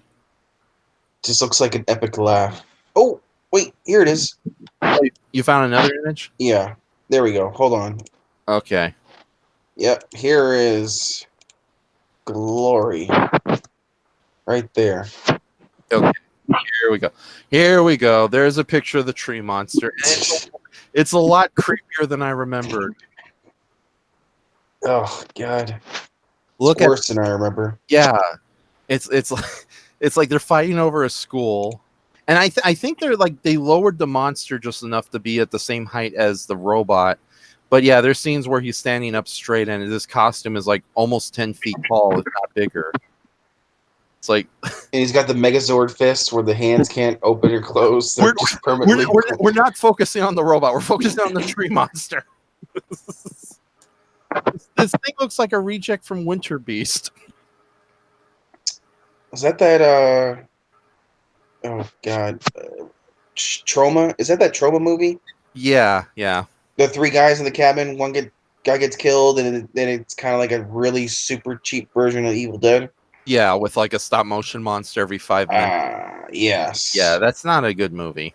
So well, I mean, it's Trauma. I'd rather watch that than Blades, a freaking killer lawnmower movie that just parried his jaws on a golf course. Wait, we're talking about lawnmowers now? They made a movie like that. It's called Blades. No, I know what you're talking about. So, okay. So this I think we're gonna end this live cast because we've been going at a very good mile a minute talking points here. Does anybody want to bring up any last things before we kind of close up in the next 10 to 20 minutes? I'll bring up a couple of things. I'll very shortly here, I'll be finally getting around to recording for an upcoming project I'm doing with Brayton and Raph. Has something to do with glue. And another announcement. Not necessarily an announcement, but but more or less a plug. Kaiju Noir, a mutual friend to me and Raph and Shoma, has released a really, really awesome comic book series, Draco Azul. Mm-hmm. I ask that you go and look it up, give him some support, buy his comic. You will not regret it. To my understanding, it's really good stuff. I plan to order one myself next paycheck. Mm-hmm. So give our buddy some mucho support because his artwork is amazing. It's a very good comic. Like, it's already gotten several really good reviews on YouTube. So just put in Kaiju Noir Draco Azul. So And it looks great. So, which is why I got to hit my A game and actually release those 5 issues: 2 of Glue, 3 of Fleet and Sisters. I think that's the confusion right there. So, that or Brayton really likes Glue and he wants the 3rd issue no matter what. Are you there, Brayton? I'm here, Raph. Okay. Yeah. So, you want to say anything before we end today? Not really. Okay. So, you tired? No, the Earth Bear. Ask Earth Baragon if he has anything to share. Okay. Do you have anything to share, Earth Baragon? Nope. There you have it. Awesome. So, okay, so I will be attending Japan World's Hero. I'll have more information about that later because it's a convention in Pasadena, but it doesn't really have the best websites to find it, so it's kind of fairly obscure even by obscure convention standards. But I will be attending a convention. I'll be manning a table alongside my friend Mark, aka Hwanja. And it's probably going to be under his company's name, Dirty Kitchen Press. And I'm currently working on Brendan Tennant's next title card for his review of Hanuman and the 7 Ultra Brothers, or its terrifying American version, Space Warriors 2000. If you thought Super Monster Gamma and Godzilla's Revenge was bad, oh, you have not seen anything yet. What are you talking about? It's not that bad. It's just copyright infringement all over the place. Yeah. Fuck your copyrights. I will use whatever I want in my movie. Right. Oh god, that's a whole conversation for another night. And because YouTube is changing its Google Hangouts technology, I'm going to try to do one more live stream of consciousness before August 1st, when it's just in case we can't do this ever again. Brayton, stop dancing. Oh, damn it, I was already getting the confetti and streamers, Raph. But don't you like it when we talk about liquid metal and trees?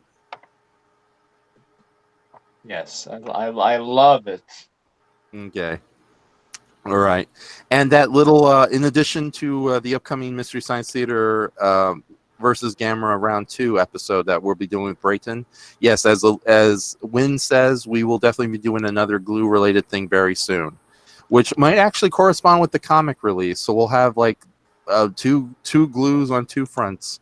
So, okay. So yeah, I know that practically we're alone right now, but to anybody who listens to this later, thank you so much for giving us the time of day for this little wacky show of ours. And I also want to thank my co-hosts Wynn, Brayton, Earth Baragon, and last and definitely least, myself. Branson Films, Raph. Branson Films. Branson Films, right. We all got to keep to our logos and monikers. So, all right, Branson Films, Wynn, Earth Baragon, and the other guys. All right. Napoleon, you're such a good dog. You didn't wail at once during this whole podcast or live stream. What are we doing? What is this? Who are we? Okay, so any last goodbyes you guys want to make? Goodbye. Just that we'll see you next time, and hopefully Google won't botch too badly so we can do more in the future. Yeah, I do enjoy these despite how weird they get. So, and worst case, we can always find alternatives via recorded Skype calls or recorded Discord calls. Yeah, that is true. Yeah, we could just do like more focused podcasts. Yeah. More focused. Right. Yeah, if we do this on Discord, I can introduce you to a friend of mine who does seem interested in taking on the slime guy role if your friend can't. Oh, nice. Okay. So now with that says, that's it. Too much of a good thing must die. Good night, everybody. Until next time.